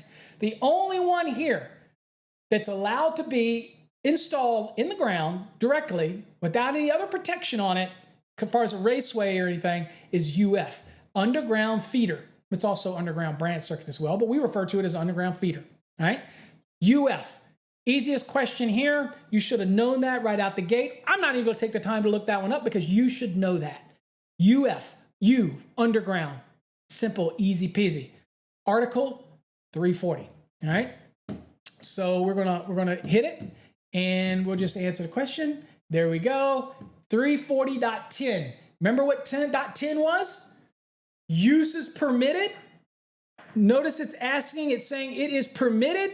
You should have your ding, ding, ding. You should be going, this is easily a .10. So if you knew that the article was 340, the question was a permitted use, you're like, oh, that's a .10. That's a no-brainer. See how this works? You're getting it. I know you're getting it. This is what our entire program does. It retrains you. It trains the mind. That's why I'm always so excited when I can present the Fast Tracks program, because it's like no other program. You might be trying to learn on your own, and that's great, but you make it harder on yourself. Yes, you got to invest in our program, but I promise you're going to get more out of it than you ever imagined. And you're going to walk away with that investment giving you dividends forever. Not to mention, you get access to me forever, okay? I support this app. I'm personally answering these things for you. Come on. That's worth it, isn't it? All right, so let's go to the next one. Y'all are doing good. And then I told you these questions are a little harder, not super tough, but a little bit harder. All right, so next question. Fixture wire shall not be smaller than what? Okay, all right, think about this for a second. Fixture wire. Trigger's already going up. Ding, ding, ding, ding, ding. Y'all know that there's an article specifically about fixture wire, right? Y'all know that it's in there. Now, if you didn't, and what's the question? Again, every now and then I'll kind of relate to this. If you don't know, you do know that fixture wire is going to be something that's in the index, right? But you also know it's in the table of contents, and it is a wiring method, okay? But it's unique in a sense on where you got to look, because you're thinking, oh, it's kind of like it's not really a wiring method. Let me rephrase that. This is a wire, and it's fixture wire. So immediately you might thinking, well, it's in chapter 3, but it's not EMT, it's not rigid, it's not kind of a delivery system. It's just a fixture wire. So it's not going to be in chapter 3. So you're thinking, okay, where else could it be? Okay, so you're going to go to the table of contents maybe, and you're thinking, well, I'll start back at 3 because I know it's not in 3 because that's the different wiring methods and material. And then it doesn't take you any time to look and see, all right, chapter 4, equipment for general use. And then you look at real quickly and you'll see, wait a minute, there's a 402 that says fixture wires. And that's at page 260. Wow, and that's not very long because then it jumps to 440 at 263. So you're thinking, crap, this ain't very big. Fixture wire is not very big. All right, but what about the index? You're thinking, oh, crap, I don't know anything about fixture wire. So I'm going to go back in the back of the book and I'm going to look under fixture wire. And you know something's going to be there, right? So let's see. Let me see if I see anything under fixture wire. You know, fixture wires, Article 402. But then you look at it and go, well, what are we asking about? Wire sizes. Look down real quick. Minimum size, right there. It says 402.6. Folks, that's seconds. But maybe you're the kind of guy or gal that says, I know, Paul, I've done my research. That's a very small article. I'm looking for minimum size. That's something that I should see. So I'm going to just go to 402 and I'm going to bold scan. Okay, that's you. Let's do it. All right, we're going to go down and we're going to, if I can get my mouse over here, we're going to go down to 402. We've identified that out. All right, we let everything run through our mind. Here's 402. Now, if I was bold scanning, I'm looking, ampacity is not what it asks. Minimum size. You know? What did that take? Nothing, right? Plus the triggers in the question. It said 10, 12, 16, 18. These are triggers. So not only minimum size, but we see fixture wire shall not be smaller than 18 gauge. It's just that easy, folks. So we come back over to the question. And you go, boom, 18, 402.6.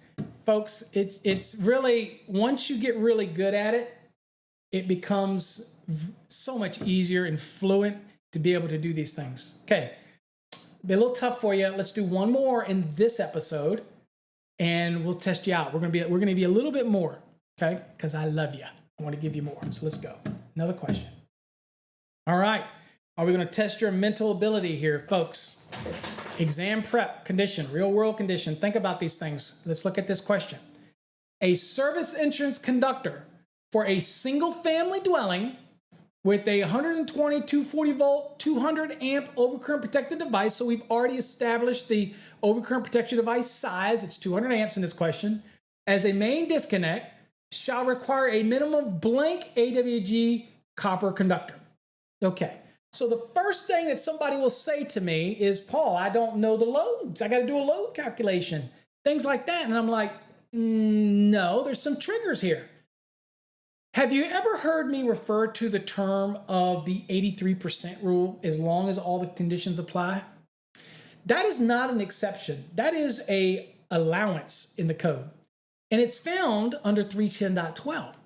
I already know that it's a single family dwelling, which is one of the caveats. I already know that it's a 120, 240 volt system. So we know this is a 3-wire system, 2 hots and a neutral. And it tells me the rating of the overcurrent device. It's a 200 amp. It's really all I need for this question. And so a lot of people will get hung up on this and say, oh, well, oh God, I got to go to 310.16 and pick a conductor under copper, because it says it's a copper conductor. I got to go under the 75. I got to do all of this. But there are allowances in the code, and this is one of those examples where we said we weren't going to use the index. We're going to teach you that if you meet all the conditions, then there's a thing called, we refer to it as the 83% rule, okay?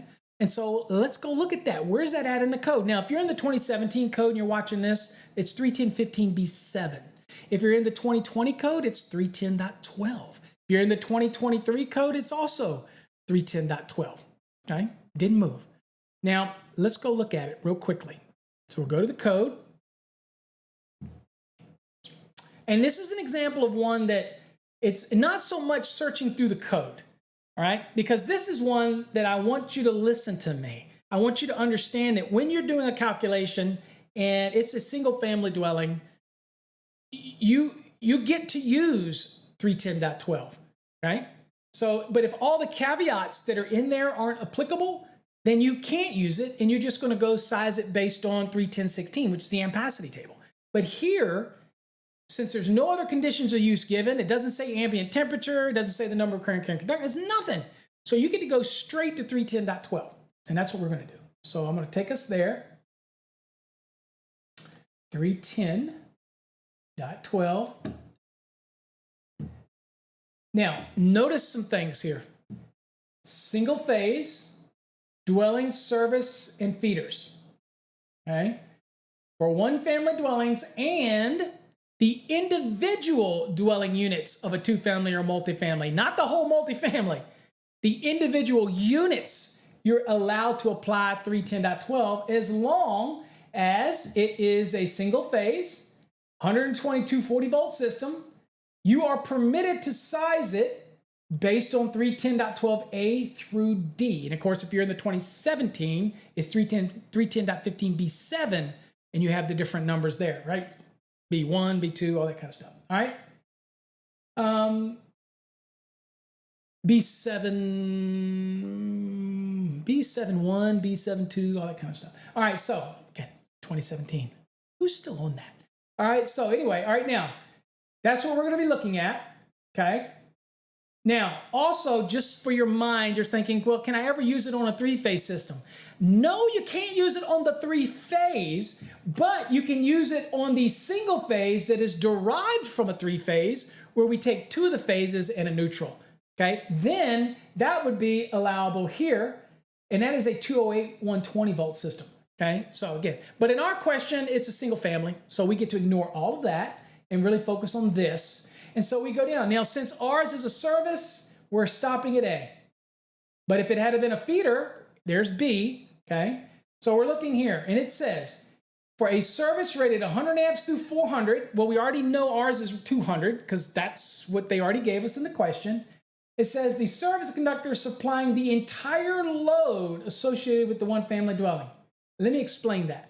When something says that it's the entire load, it means that every single load that's in that dwelling is going to be pulled through those service conductors, right? So that means it's coming to a panel and every branch circuit, every load's going in there. So those service conductors are going to see the full effect of all of those loads. So those conductors are dealing with the entire load. That's so important. Why? Because if I was doing an application where I had an outside and I had a panel outside, and then now it comes in and let's say it's a feed-through panel, and now it's feeding a panel inside or another panel that's the service panel, but it's feeding through, yet I have some lug breakers in there that are feeding some loads that might be close to that panel. Anytime that the conductors from that panel to the other disconnect or whatever equipment, if that's not seeing all of the loads in the dwelling, then I cannot use this allowance for those conductors, right? It's not seeing the entire load, so it wouldn't be able to do that. So a good example of this is a feeder application, same rule, but let's say I was coming down through the meter, and then I come down and I hit an outside disconnect. It might be the emergency disconnect, but it's also the service disconnect. And then from the load side of that, I'm feeding a panel, remote distribution panel inside the dwelling, right?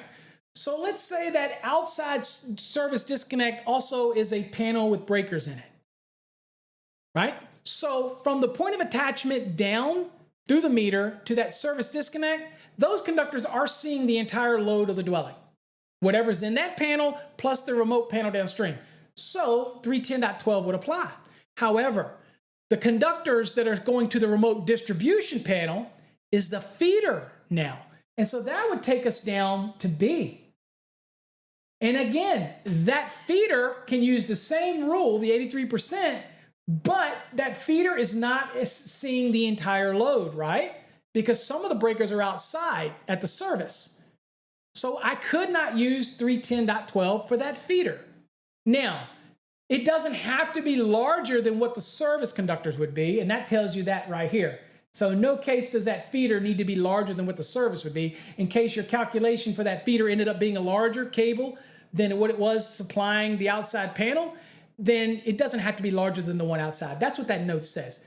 What I'm trying to hammer home is, to use this 83% rule, the conductors that you're sizing in this question has to see the contribution from the entire load of the dwelling, not some of it, all of it, to be able to apply this rule. So in our question, it didn't say anything else. It just says it's a 200 amp panel, and that's going to see everything in this dwelling. It didn't imply anything otherwise. So that's where we're going to be using the 83% on that 200 amp. So let's go look at it. So here's what it says right here.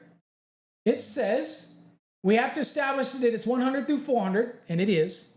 It says that it shall be permissible to have an ampacity, okay, of not less than 83% of the service rating. The service rating is that 200 amp. The service rating is the disconnecting means. That's the rating of that overcurrent device. That is the rating, okay? In this case, it's 200. Now, again, as long as no other adjustment or corrections are in play, means we don't have more than 3 current carrying conductors, we don't have an ambient temperature that is other than 30 degrees Celsius, 86 degrees Fahrenheit. And the service, again, whether or not your inspector knows how to do that outside anyway, probably not. I'm sure none of you actually correct for that. I'm just saying. So if that's the case, then I simply can go down here to this table. So here's the 200 amp rating, and copper right here, it'd be a 2-aught, and that's it. Now, if you go to 310.16, that would need to be a 3-aught, but here it can be a 2-aught, and you're perfectly okay. Make sense? All right, so that's important. We sometimes call this the smaller service conductor rule. But again, you have to meet all of those caveats to be able to use this. Otherwise, you're just going to size it in 310.16, okay? But don't think this is an exception. This is not an exception. This is an allowance. It's in the code. So people ask me on an exam, when would I apply this? The answer to that is you would apply this anytime those variables are in play. 120-volt system, 3-wire service, and it handles 100% of the loads, and your load calculation puts it between 100 and 400, then you're perfectly okay. Sorry about that, folks. That's just is, you know, I'm recording and I've got loudness around me sometimes, so, but I'm not going to do this video over because I'm 45 minutes into it. So I'm going to keep going. All right, so in that case, we're coming back. And as we saw, it would be 2-aught. And there's our reference, 310.12. Okay? All right. So that's a lot of information. Hopefully you get something out of it. And that's important to understand it. And that's what we're going to go with today. And we're going to stop right there for that video. We got one more video in this series. The questions get a little tougher. But here's the thing, folks. If you're interested in a structured program, you really want to learn the National Electrical Code, then I'm going to encourage you to go over to our website. And on my website, you can see we have the exam preps right here. If you already are licensed and you want to get better at residential, we have residential courses that deep dive. I mean, deep dive into residential wiring. Maybe you got 4 or 5 guys in your crew and you want to all be on the same page. Residential is the way to go. Same for commercial, same for industrial. We even have a grounding and bonding course. If you've ever struggled with asking about service bonding, supply side bonding, jumper sizing, all these type of things, electrodes and how that works, our grounding and bonding course is beyond compare. And it's basically in the same structure as all of our other courses. So I encourage you to check it out. All right. All of that's on our website. The URL's down below. Check it out, folks. Anyway, hey, thanks for spending some time with me today. We'll catch you in episode 4. Hope you learned something about it. Till next time, stay safe. God bless.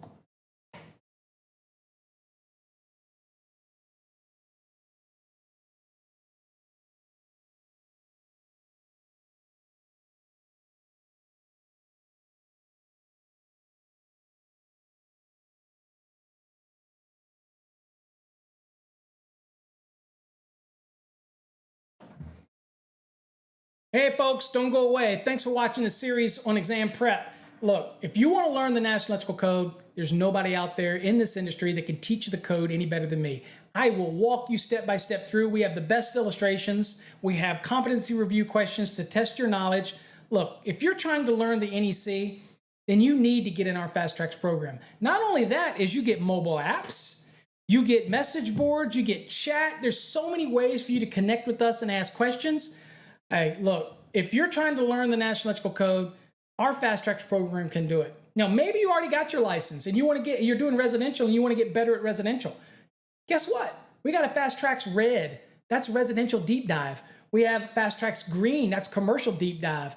We have Fast Tracks Blue, industrial electrical codes deep dive. We have grounding and bonding. We even have electrical theory. In fact, we even have courses for HVAC technicians to learn the electrical part of their job and help diagnose and troubleshoot issues. So we have all this stuff on our website. What's our website look like? Let's go and look.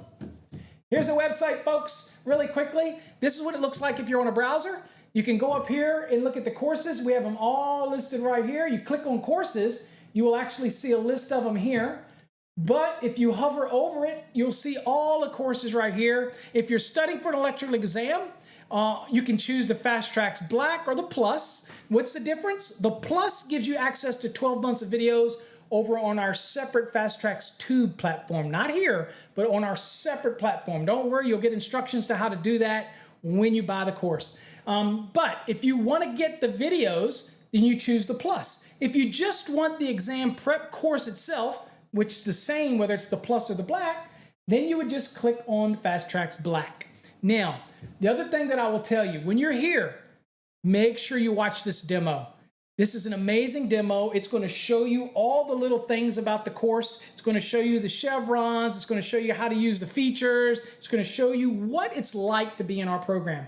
And I think it's going to blow your mind because up until now, if you're watching this, you probably just stumbled through the NEC or flipping back and forth or bought somebody's videos. That's their commentary. That's not teaching you anything. This is exam prep. I want to give you illustrations. I want to give you content. All right, and then I want to test you on it. At the end, we have competency reviews. I personally grade these reviews.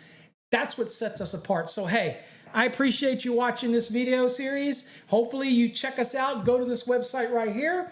And please, I appreciate all of you and all of your faith you put in me to teach you. I've been doing this for over 30 years.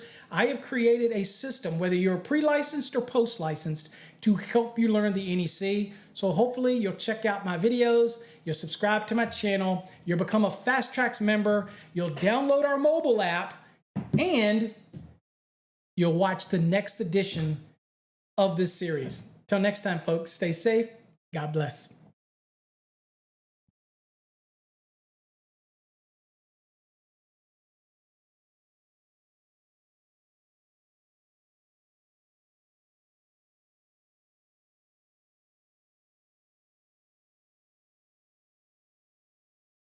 Hey folks, Paul Abernathy here. Thanks for joining me on episode 4, our exam prep adventure here at Fast Track Systems and Electrical Code Academy.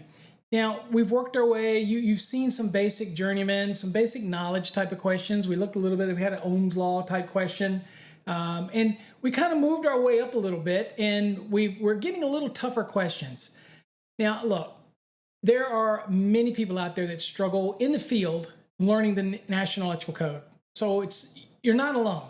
And people really struggle with the NEC. In fact, as we've learned lately in a little experiment that I've done on social media, it's amazing how many people really don't know the National Electrical Code. And at the end of the day, every installation we do has its involvement with understanding codes. Sometimes we just get complacent and we think we know something when we really don't. Now, the Fast Tracks program is designed to teach you the fundamentals of what you need to know, not just to pass an exam, but to make you a much better electrician. So if you've never heard of our Fast Tracks program before, I want to let you look at it really quickly, and I want you to see how you go about buying our course if you want to get into the best structured National Electrical Code preparation exam program out there. This is how you do it. Okay, so we're going to look at our website really quickly, and you're going to see that the questions that we're looking at today are part of our database of questions. In fact, these are the newer ones that have been added to our database.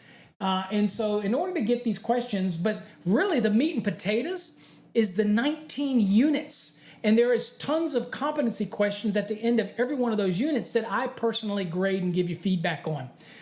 Now, when you do those, they're not going to be easy. They're fill in the blank. You're going to have to give your code reference. It's tough. So while you think maybe you're proficient in the NEC and you've been looking at some books and watching some videos on YouTube, our system is going to really test you. It really is. And you're going to be questioning what you thought you knew because we're going to deep dive. There's no other course like it. We've manipulated the course. We've added things where necessary. We've done a lot of things that make it unique. And it's going to teach you the National Electrical Code. The competency reviews are going to be challenging. Now, the questions that we're looking at in this series come from the latest database that we've added to the program. So again, you're going to get over 1,200 exam style questions in addition to the competency review questions. So we're talking literally close to 1,600 questions that are going to test your ability to be able to understand the National Electrical Code. Now, if you want to get information on our courses, you just go to our website. You see the URL on the screen at the bottom. And over on our website, you're going to see that we have, I can get my mouse here.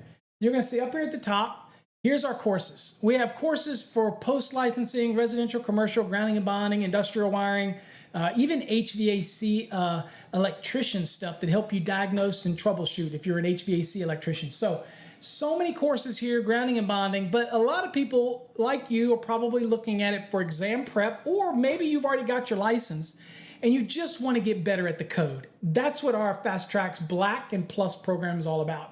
All right, so on the website, here you see, right here, you see electrical programs, and you see the Fast Track Budget, you see the Black and the Plus. So these are our general exam prep and general NEC knowledge courses. If you wanted to deep dive into something like you've already got your license and you're a residential guy or gal, and you want to get deeper, then you'll see down here we have the Red program. That goes deep into electrical, okay, into the residential, room by room by room. Not what I'd use for an exam prep, okay? Same with the commercial one down here, the green, same with the blue for industrial. Here you see the purple for the grounding and bonding, okay.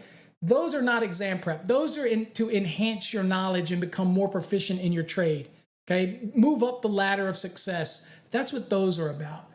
If you're doing exam prep or learning the NEC, then you want to be focusing on these. Now, the difference, the budget's just the program, and you access that through our website, not on a separate server. That one's the only courses we have that you access it through our website. The difference with that, you don't get access to me, and you don't get the support from us. It's just the course material in a linear type of format. The competency reviews, you grade yourself, you get the answer keys, you don't really get support. And we can't support you because that's why that course is so much less. Now, the one course that people buy the most is our Black course. Now, the Black and the Plus are exactly the same. The only difference is the Plus gives you 12 months of access to our video platform. We have tons of videos on all different things over there, code changes, calculations. Some people want them and some people don't. But rather than pay separately on that website, which is fasttrackstube.com, here if you get the Plus, you get that included in your purchase. Now, most people will purchase the Fast Tracks Black, which is fine, but the Plus gives you a little more, but the base program is exactly the same. Now, what you do is click on the Black, for example, And what you want to do is you want to read this information. You're going to see that everything that we're going to cover, here's your options for the 2017, 2020, or 2023. Make sure you check and see what you're testing on in your area, because I can't determine that for you. You need to contact your testing center and find out what your state is testing on. All right, our systems are not transferable. It means if you buy the 2020 and your state changes, you can't jump to the 2023. We can't do that. Sorry. What you buy is what you get. Okay, it's just the way it is. Now, you can watch this video. It'll explain all the things that we go through in the course, all the neat features that you need to be familiar with. So before you buy our program, I recommend you watch this little video because it's going to give you a better sense of what you're going to experience in the program. And then you can read down here and see what we're going to cover. I mean, we're covering everything, right? From residential calculations to spacing of receptacles to the general knowledge stuff to one family dwelling calculations, both the standard and optional method. We're going to do multifamily dwellings, 6 unit and a 12 unit building complex. All those things. We're going to talk about commercial buildings and all those calculations. There's a lot of stuff that we're covering in 13 units, right? So it is not for somebody who thinks they know everything, and you go into this, you're going to be shocked at what you learn. I guarantee you, because this is what student tells us all the time. We are shocked that they didn't know the amount of information that's in a program like this. Okay, so there you go. There's where you go. You go to our website. You follow our navigation up here. Now, if you happen to be on mobile and you come to our website, it won't look like that. Here's what it'll look like. It'll actually look a little bit easier to view. It's a mobile view. And you basically can go to these 3 little lines up here and click that. And what it'll do is it'll open up, if I can click it, it'll open up the navigation menu. Or you can just scroll down. If you're doing exam prep or you're just getting a good NEC course, scroll down and you'll see this thing that says test. Click on the test icon. And that will take you right to where all of the NEC learning courses based on the Fast Tracks Black or the Plus, they're all going to be right there. So easy to navigate, but also make sure you get our mobile app. It is totally free. Where do you get our mobile app? Well, our mobile app is right here. Click on mobile app on our website, and right here, click on this link from your phone. If you have a desktop and you see that QR code, then scan the QR code with your phone. It will put it on your phone and accept it and let it put it on your home screen. We're not going to load anything on your phone. We're not trying to get your information, okay? We're not TikTok in China, okay? All it is a link to our PWA app that's in the cloud, but it works on your phone like a mobile app. And we've got so many tools and resources. I'll show you what the app kind of looks like. And here's what the app looks like. If you get into it and you click it, just like that. You have all these things on the side that you can scroll up and down. You get access to our podcasts. We have over 1,000 episodes. You got the Sparky Hub. You got the chat room. You've got the Chat Now feature, which is basically like a TikTok. And this is an awesome feature because I post questions and things in there, and you can post stuff, and it's only viewable by those that have the app, okay? And we literally have hundreds and hundreds of people that have now downloaded the app, and it's getting close to, I think, 1,000. So again, get the app. It's free, available on our website. And there's also calculators in here. There's other resources, so many things to make your job easier. You can even read blogs from here, okay? Anyway, enough of that. Let's get to our lesson for today. All right, folks, getting a little bit more complicated as we move into this for the kind of master level type of questions. But again, it shouldn't discourage you if you're a journeyman. You really want to dig in anyway. So make sure you jump into it here. All right, angle connectors for LFMC, liquid tight flexible metallic conduit, shall not be used for blank raceway installations. All right, so can I use these angle connectors? Basically, they look like right angle pieces, and they really turn an angle sharp. Can I use, and they have an open back. Can I use these in a certain application? Elevated, concealed, exposed, or even open? So here's the way we look at this. Now, you can go to the index and start fuddling around, but I'm going to tell you, by now you should know that the LFMC has its own specific article, folks. And in that article, we know that that's not very big. It can be very big if it's just for liquid tight flexible metallic conduit. It's not big. So my recommendation would be to go right to it. Now that's why it's so important for you to learn the articles, Because when you see this and you see LFMC and you notice it's asking about a connector, specifically an angle one, then your mind should be, oh, that's easy. Article 350, boom. And that's where you're gonna go. So that's what we're gonna do. We're gonna go to Article 350, which deals with LFMC. And I'm in my code. And by the way, for those that wanna ask, this is link, okay? Does not have the index. So today, in these episodes, we're trying to use our deductive reasoning, learning our skills from learning the different articles, and trying to identify when an article is fairly short so that we know that we can just go on there and save us a lot of time and bold scan if we don't know the answer already. And you may know the answer already, and I tell you, fast track students probably already knew the answer to this because it's covered in our program. Anyway, let's go down. So we're gonna go to 350 right here. So as you can see, this is LFMC right there. And what we're gonna do is we're gonna bold scan. And what are we looking for? We're looking about connectors, connecting applications. So we're gonna go down, let's see here, use is not permitted. Nope, sizing, nope. Bins, not what the question's about. Trimming, not. Securing and supporting, nope. Support. Couplings and connectors, boom. That's what we were looking for, connectors. So what does it say here? Only fittings listed for use with LFMC shall be used. So you can only use fittings that are actually listed by a third party, NRTL, for use with LFMC. It says angle connectors shall not be concealed. You can't get any more straightforward than that, folks. That took us less than 10, 15 seconds if you follow the normal chain of action. Means immediately knew it was 350. You immediately went to 350. You had a tab for it, and you get down and you start bold scanning. Literally, your answer is right there. You quickly pop back over, and you know the answer is concealed, and there's your reference, 350.42, okay? Literally that quick. Now, you could have probably gone to the back and gone under LFMC, probably could have gone down and it would have said connectors or couplings, and that would have got you there because you know you're talking about connectors. But again, bold scanning is important technique to learn. And it's not difficult. You just start out by going and scanning each one of the headings of the sections. And then remember that you have words that are in your question. And once you dissect it out, you're looking for those triggers.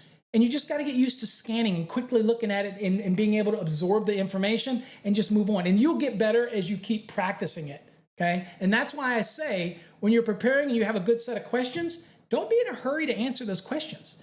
Take your time. Remember, you don't need to time yourself until you get down to the last 2 weeks.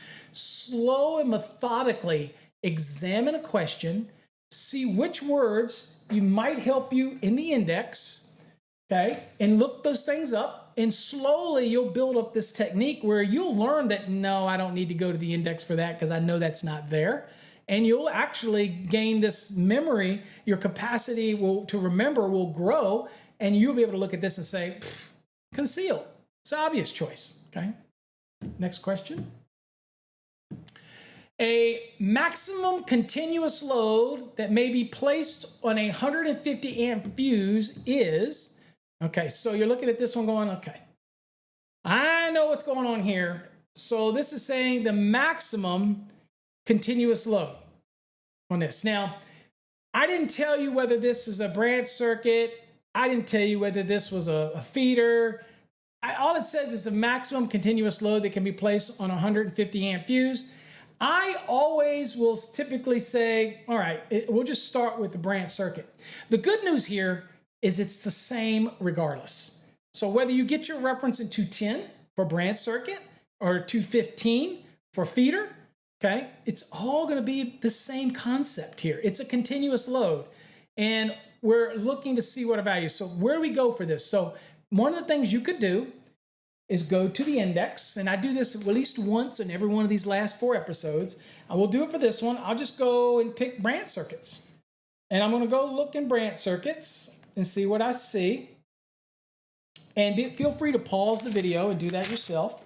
And I'll go into branch circuits and see, okay, let me look and see if it says anything. Branch circuits and then maximum continuous load. So I'm looking down branch circuit to see if anything, conductors. Well, now I do see conductor says minimum ampacity. Okay, so I look at that, but again, we're talking about a fuse, so we know it's an overcurrent device. So I'm gonna keep looking here. And I'm looking down and I'm going down and I'm saying, okay, I'm still under it. Individual, oh, wait a minute, individual, and then overcurrent protection. 210.20. That's definitely something I'm going to write down. Then I'm going to go down a little further and I see overcurrent protection, 210.20. Now, I know that I'm talking about it's very specific, right, for the branch circuit, but it could have been also for the feeder. But what's a common thread here? 210.20, great place to start. Let me give you another hint. If you're on an exam and you're using the index, once you're back there, make sure you write down all the relevant sections. Maybe there's another one in 240, maybe there's another one. Write them down so you don't have to go back again, okay? It's important. And then always go to the lowest value one and work your way up. And again, it's kind of like bold scanning, but once you go there, scan it really quickly. If it's not germane, then you look down and you go to the next reference, okay? All right, so in our case, 210.20 is where we wanted to start, all right?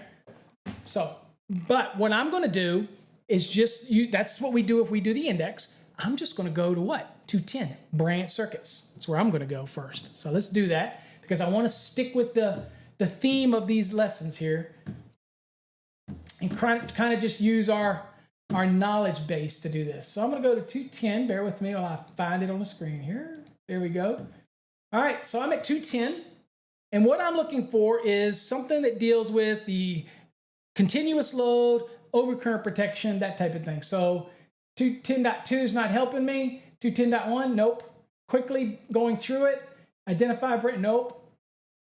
Just kicking through. Branch circuit voltage, nope. Not what the question's about. Okay.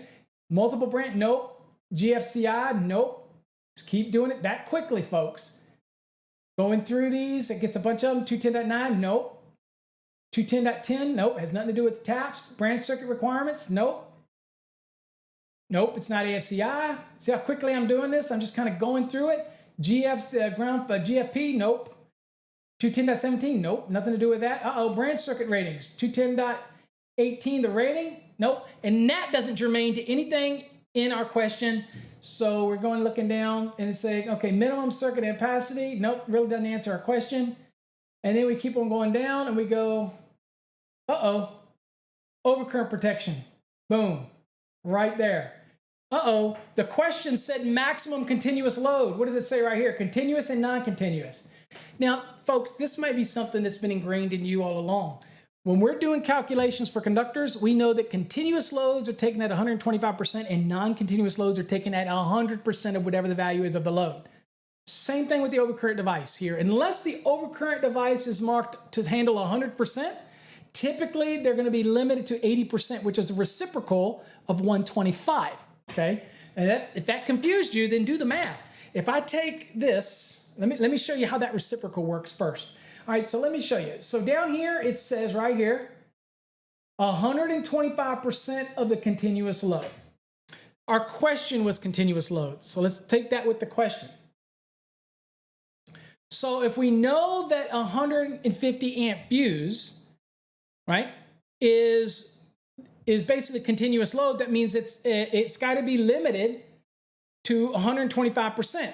Well, the reciprocal of 125 is 80. So you take that 150, remember that, folks. You're not going to see 80 in here. You're going to see 125. So you need to learn what the reciprocal means, 80%. Okay? So if I take that 150 and I multiply that by 0.80, that gives me 120. If I take that 120, multiply that by 1.25, that's 150. So remember, folks, here's a good lesson for you. If they give you say something's a continuous load and they give you an overcurrent device and they don't say that device is rated for 100% use, okay? So if they don't say that, then you know that it's going to be limited by 210.20. And it's also the same for feeder applications as well.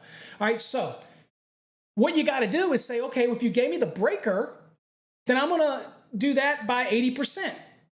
And that's going to be the load that's going to be 80% of the rating of the breaker.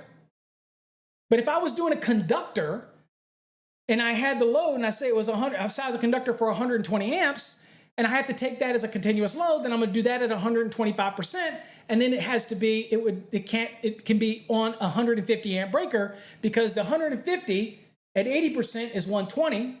The 120 at 125% is 150. You see, that's the reciprocal. So if they give you the breaker, just multiply that by 80%.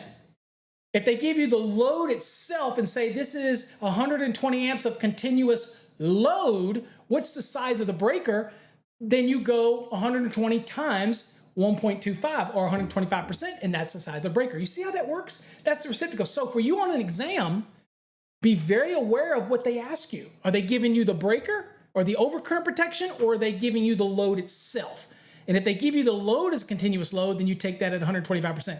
If they're giving you the breaker, then you multiply that by 80%, because 80 is the reciprocal of 125. That's how it works. Beautiful thing, right? All right, so let's answer this question. And the answer is 120. And there you go, 210.20a. I want to show you that it's the same thing for feeder, by the way, because again, there are always those critics out there who don't say this. So we'll go look at 215, and here it is as well. See this right here? All right, and you get down, let me show you here, overcurrent protection, same thing right here. 125% of the continuous load, same thing. So in this case, it just happens to be 215.3, and in the branch circuit, it's 210.20. You with me? Okay. It's a lot of stuff. I tell you what, the National Electrical Code is not an easy document to learn, but you're already ahead of most people because you show your dedication to want to learn. And those students that are in our Fast Tracks program, you know what? You're on your way. You're on your way to be the leader, the person in your company that people go to, because you become, you know, people can make fun of people that study code and say, well, they don't know how to do it. I know how to pull cable and run conduit. They don't get it's the mental part that puts you above them. I can train a monkey to bend conduit. I can train a monkey to pull cables. Okay, give them a treat, put it in their hand, and tell them to pull, and they'll learn it. Okay, but do you learn the mental game? Why are you doing it? Why are you worried about raceway bending, and why are you worried about how many conductors I can put in a raceway, or what's the amps I can put on a conductor or an overcurrent device? And all? That's the mental part. You're doing it every day. You just don't know it because somebody's probably telling you to do it, but you're not doing it because you know why you're doing it. That's why I created this program. Not just to help you pass an exam, but to really make you a better electrician. Really. Okay. Next question. Y'all are doing great. All right. Ooh, questions get a little harder for us, you know, a little bit more. So next question. D-rating factors. Okay. It says, let's see here. The D-rating factors in 310.15C1, and that, of course, is when you have more than 3 current carrying conductors, shall be applied only where the number of current carrying conductors in an auxiliary gutter, okay, ding, ding, ding, obviously auxiliary gutter is where we're going to be, including neutral conductors classified as current carrying conducttors. So a neutral is not always current carrying conductor if it's carrying the imbalanced load, but there are certain types of systems, right? A three-phase, full-wire Y type of system, when you have a certain number of nonlinear loads and things like that, well, the neutral will actually become current carrying, so you got to understand that. But we're talking about auxiliary gutters, and it says, again, including neutral conductors classified as current carrying under the provisions of 310.15B5 exceed what? Okay, so 20, 25, 30, or 50, okay? So we're talking about the number of conductors before we have to start worrying about demand factors. So first thing we learned is what? Auxiliary gutters. Do you know what article it is? Do you? That's why you create those electronic flashcards. We got tons of them built into our system in our program, but you can create unlimited numbers, and I always recommend that you do that. You create those flashcards electronically, and at the end of every study session, you grill yourself with about 10 flashcards, okay? Even if you don't get them right away, that's all right. Flip them over and read it and read it and read it, and just get into that. Get into this routine. That's the difference between just studying the code and you have no clue, and you might pass the exam, but you're not going to learn anything from it. You're going to be no better off than you were before you started. Whereas in our program, you're going to come away learning, plus you're going to be able to learn this. and you're going to be so much more knowledgeable. Okay, again, anybody can learn to be repetitious, but it's the knowledge that's the key. So what article? Well, if you created a flashcard, you'll know that we're dealing with what? Article 366. Go to it. Let's do it. Bold scan. Now, you could go to the index and look under auxiliary gutter, and it probably has something in there about this, okay? Derating or demand or something to that nature. But we know that 366 is not big. It's not massive. So I'm going to go there. So I'm going to go to the code, and I'm going to go to 366. And let's see here, right here. We're in auxiliary gutter, and I will show you this is not big. Look, I'm scrolling. Dude, that's it. That is not big at all. In fact, as far as it goes, I believe it goes up to section 120, but there's a lot of them missing. Like it jumps from 100 to 120, and it jumps from 60 to 100 as far as sections. So it's not big at all. You'll learn that going through this course, and it's going to make the biggest difference because bold scanning is your best friend when it comes to understanding the size. Now, if it's a 250 question for grounding and bonding, the index, get used to it, right? Or if you can identify the different parts, then you can jump to the part because that's a big article. You'll get better, trust me. You'll become that guru. You'll become that go-to person. So in this case, we're bold scanning, and we're looking to talk about the number of current carrying conductors in that gutter. So we're gonna be scanning down, and we're looking, all right? So there's nothing there. We're in part 2, installation. Not use print. Okay, number of conductors. All right. Well, we're looking at what? Well, we're trying to determine not just the number, right? But we're trying to determine what happens when we gotta initiate, what's going to change the ampacity, right? Because at the end of the day, what does 310.15c1 deal with? It deals with the ampacity of a conductor and what can change that ampacity based on the condition of use. We're not asking what's the percentage fill for how many conductors we can actually put in this raceway. Put in this gutter. Important distinction. We're not, I don't want to call it a raceway. We're putting in this gutter, okay? Somebody's going to slap me for that. All right, so, but again, in the 2026 NEC, that could all, or 2029, that could all change, but don't get me started on that. Okay, so we have an auxiliary gutter, all right? We're not talking about how many conductors we can put in it. We're talking about the effects of ampacity on it. So that's going to take us down to right here. Ampacity of the conductors. And to see what it says, the adjustment factors in 310.15c shall apply only where the number of current carrying conductors, including neutrals, exceeds 30. Remember the question? There was 20, 25, 30, and 50. What I don't want you to do is accidentally go here and pick 20, because that's the percentage of fill. Okay, down here, we're talking about what? The number of conductors. Okay, big difference. So we come back here, choose 30, and there you go, 366.23a. Okay, next question. Y'all are kicking butt. All right, flexible cords that are rated for applications over 600 volts and are 12 AWG and larger shall be what?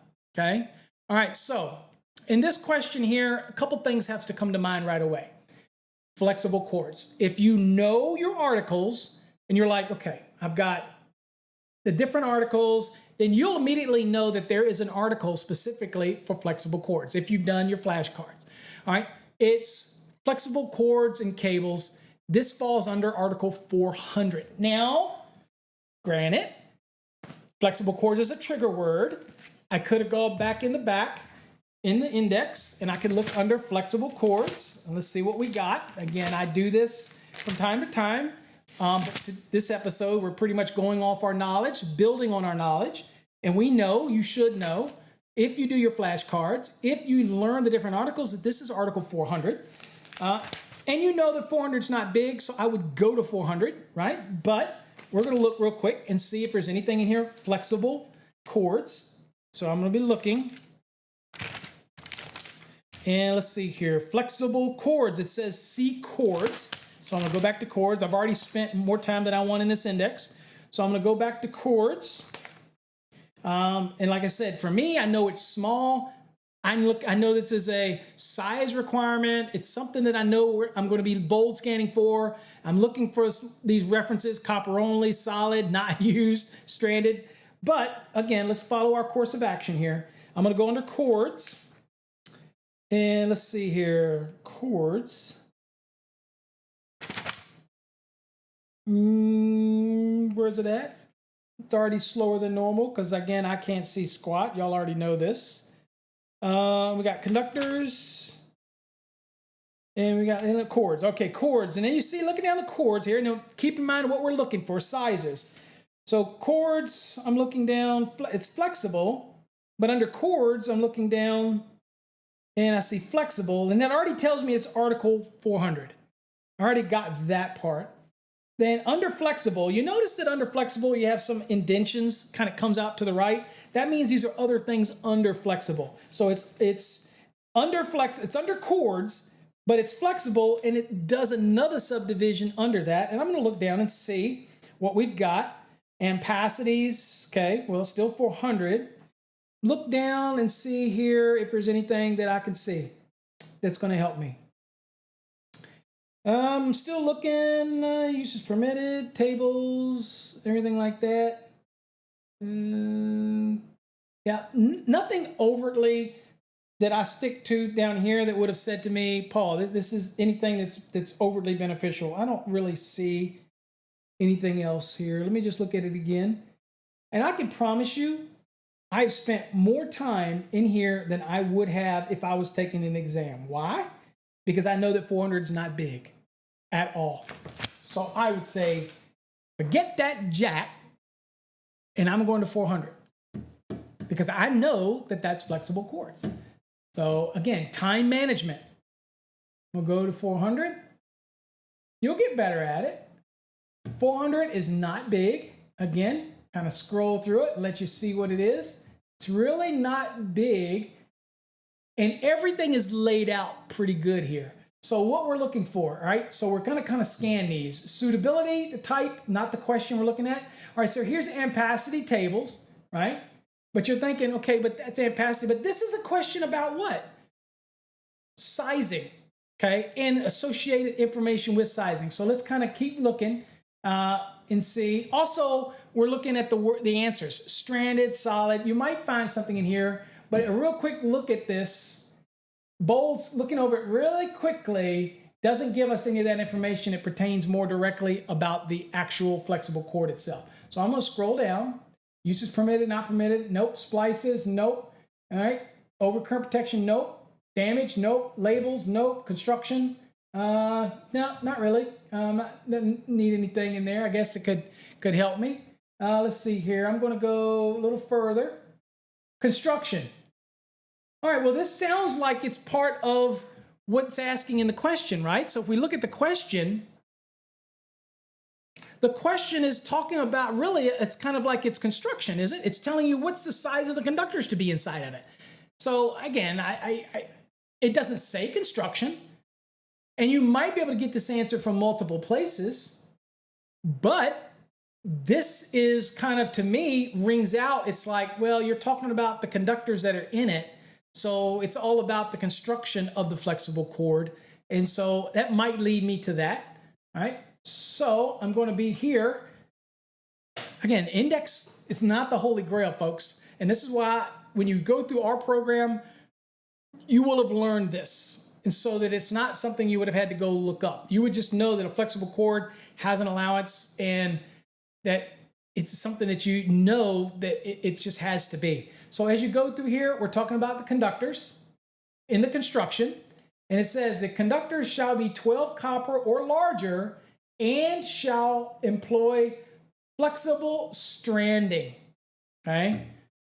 So it's not about being solid. It's not about not used. It's not about copper only. It's about stranding.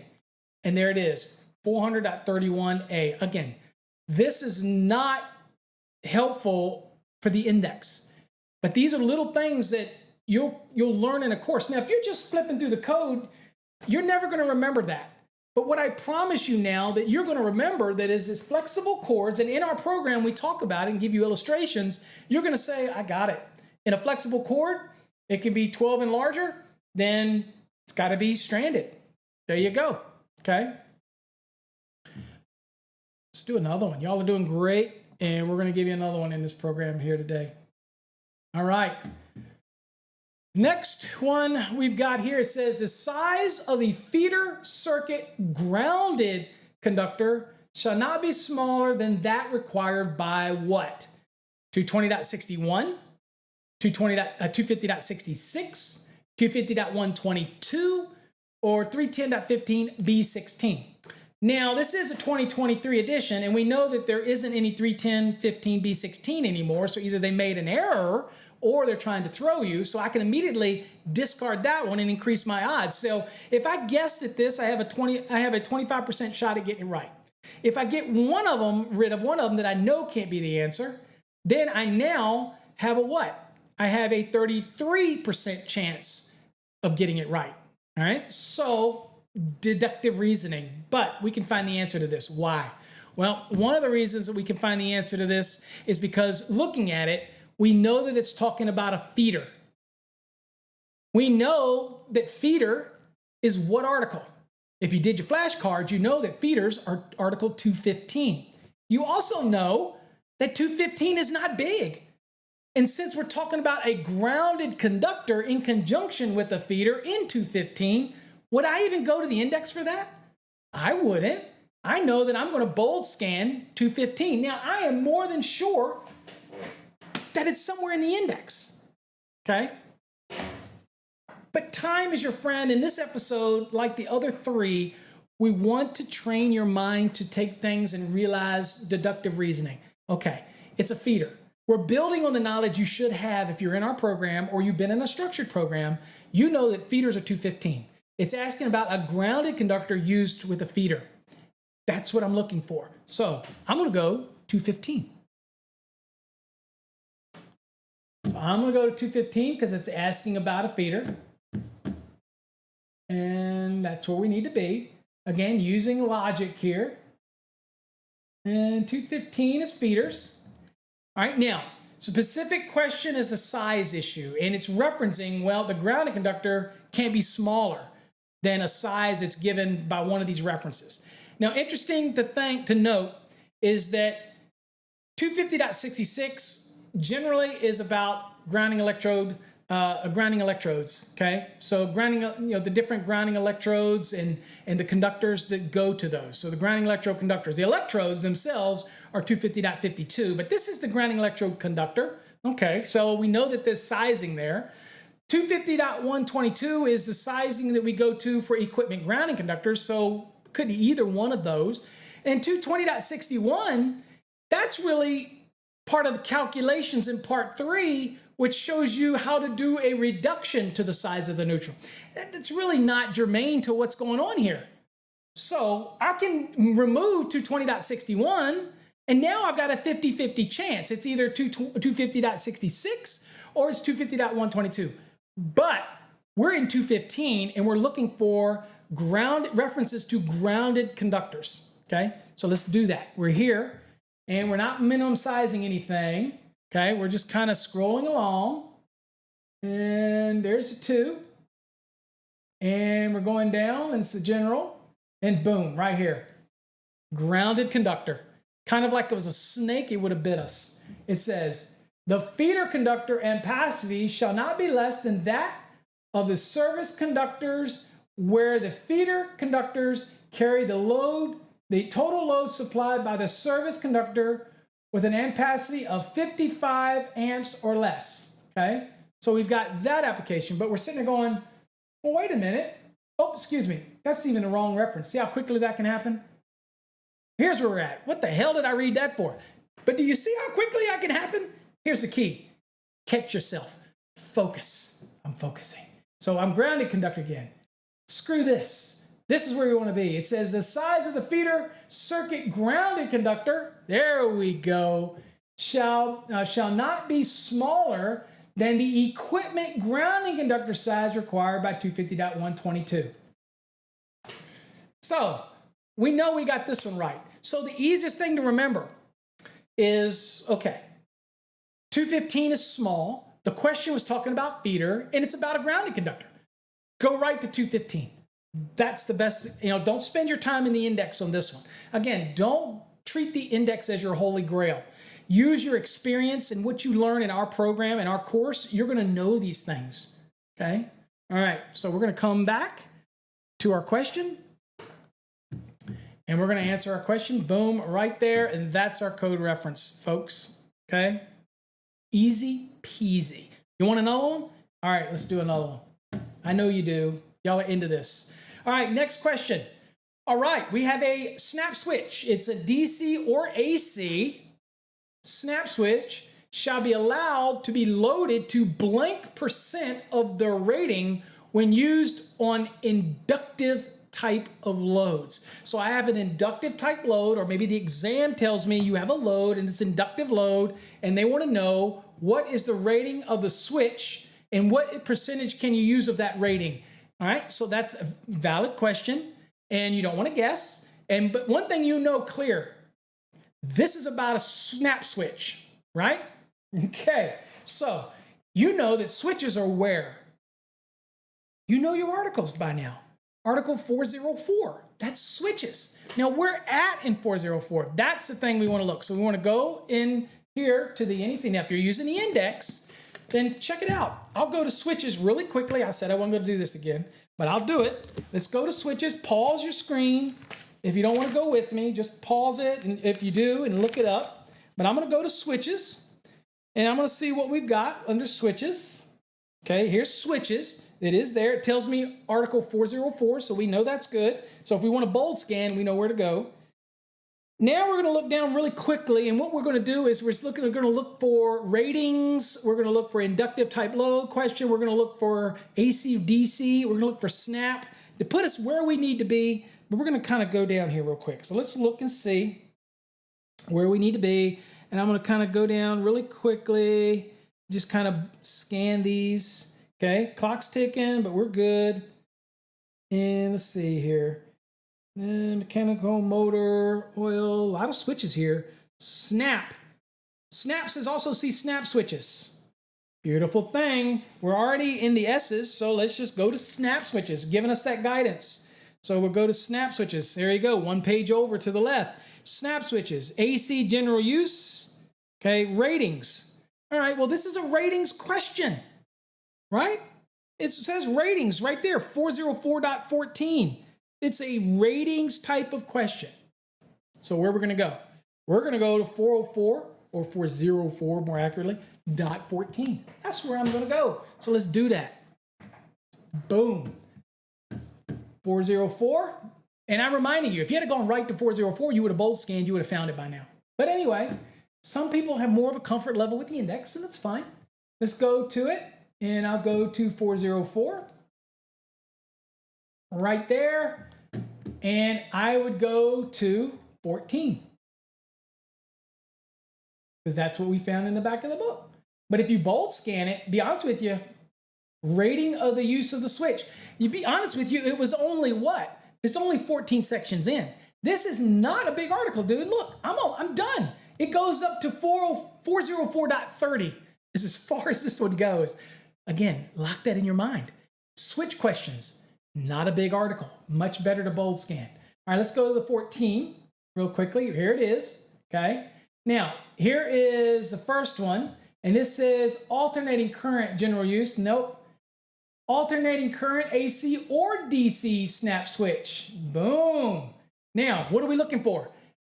Inductive type loads. That's in the question. Remember? Inductive type loads. So remember, that's a trigger. So I'm looking through here quickly. That's resistive loads. That don't help me. Boom, inductive loads. Now I'm looking for it. Not exceed 50% of the ampere rating of the switch at the applied voltage switches. Boom. But here's the thing. 50%. I'm only looking for a value of 50%. I'm only looking for the answers. 50, 80, 100, 115. I don't see any other answer here. It's got to be 50. Done. Let's go back. Here's your answer. Boom, 50. Right there.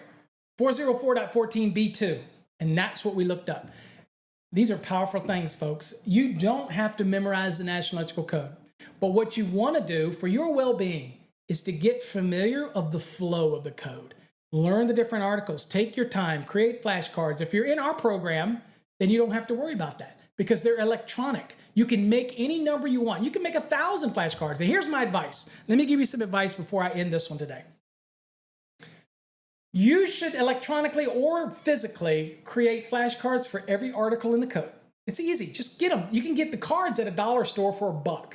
Or if you're doing our electronic ones, it only takes you a second. You go into the flashcards, you create a new one, you put on the front side, you put the article, and on the back side, you put the answer.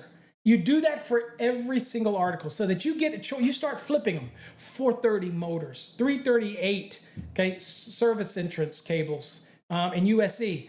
You go to 336 tray cable, 334 non-metallic sheet cable, 517 healthcare facilities, 690 photovoltaic, 680 pools, swimming pools, hot tubs, spas. You'll get so familiar with it. 210 brand circuits, 100 definitions, okay? Over time, it's just going to be just human nature for you to get better. And that means when you see a question on exam or you're out in the field, you're going to be able to do this easily because you'll know where to start that journey. Now, if you want to get into a great exam prep program or any of our courses and help support the efforts that I do, I appreciate every one of you. I want to show you really quickly again our website. And what you do is you go to fasttracksystem.com. And if it looks like, if you're on a browser, this is what it'll look like. And you can go to courses right here.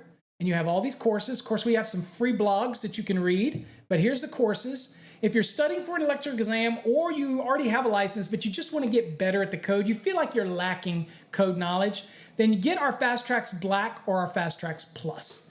Now, the only difference in the two courses is with the Plus, you're also going to get 12-month access to our video platform. That's called Fast Tracks Tube. It is the most amazing video platform out there. It's the neatest look. It is so browser friendly. It's so device friendly. You can watch videos. It has so many features you're not going to find on any other type of platform, like even YouTube. It is just electrical all day, all long. So check that out. But if you want the courses, you go over here under courses. Now, if you're in the mobile app and you're thinking, well, mine doesn't look like this, then what you want to do is you want to make sure that you just go to our website, and this is what it'll look like. And you just scroll down.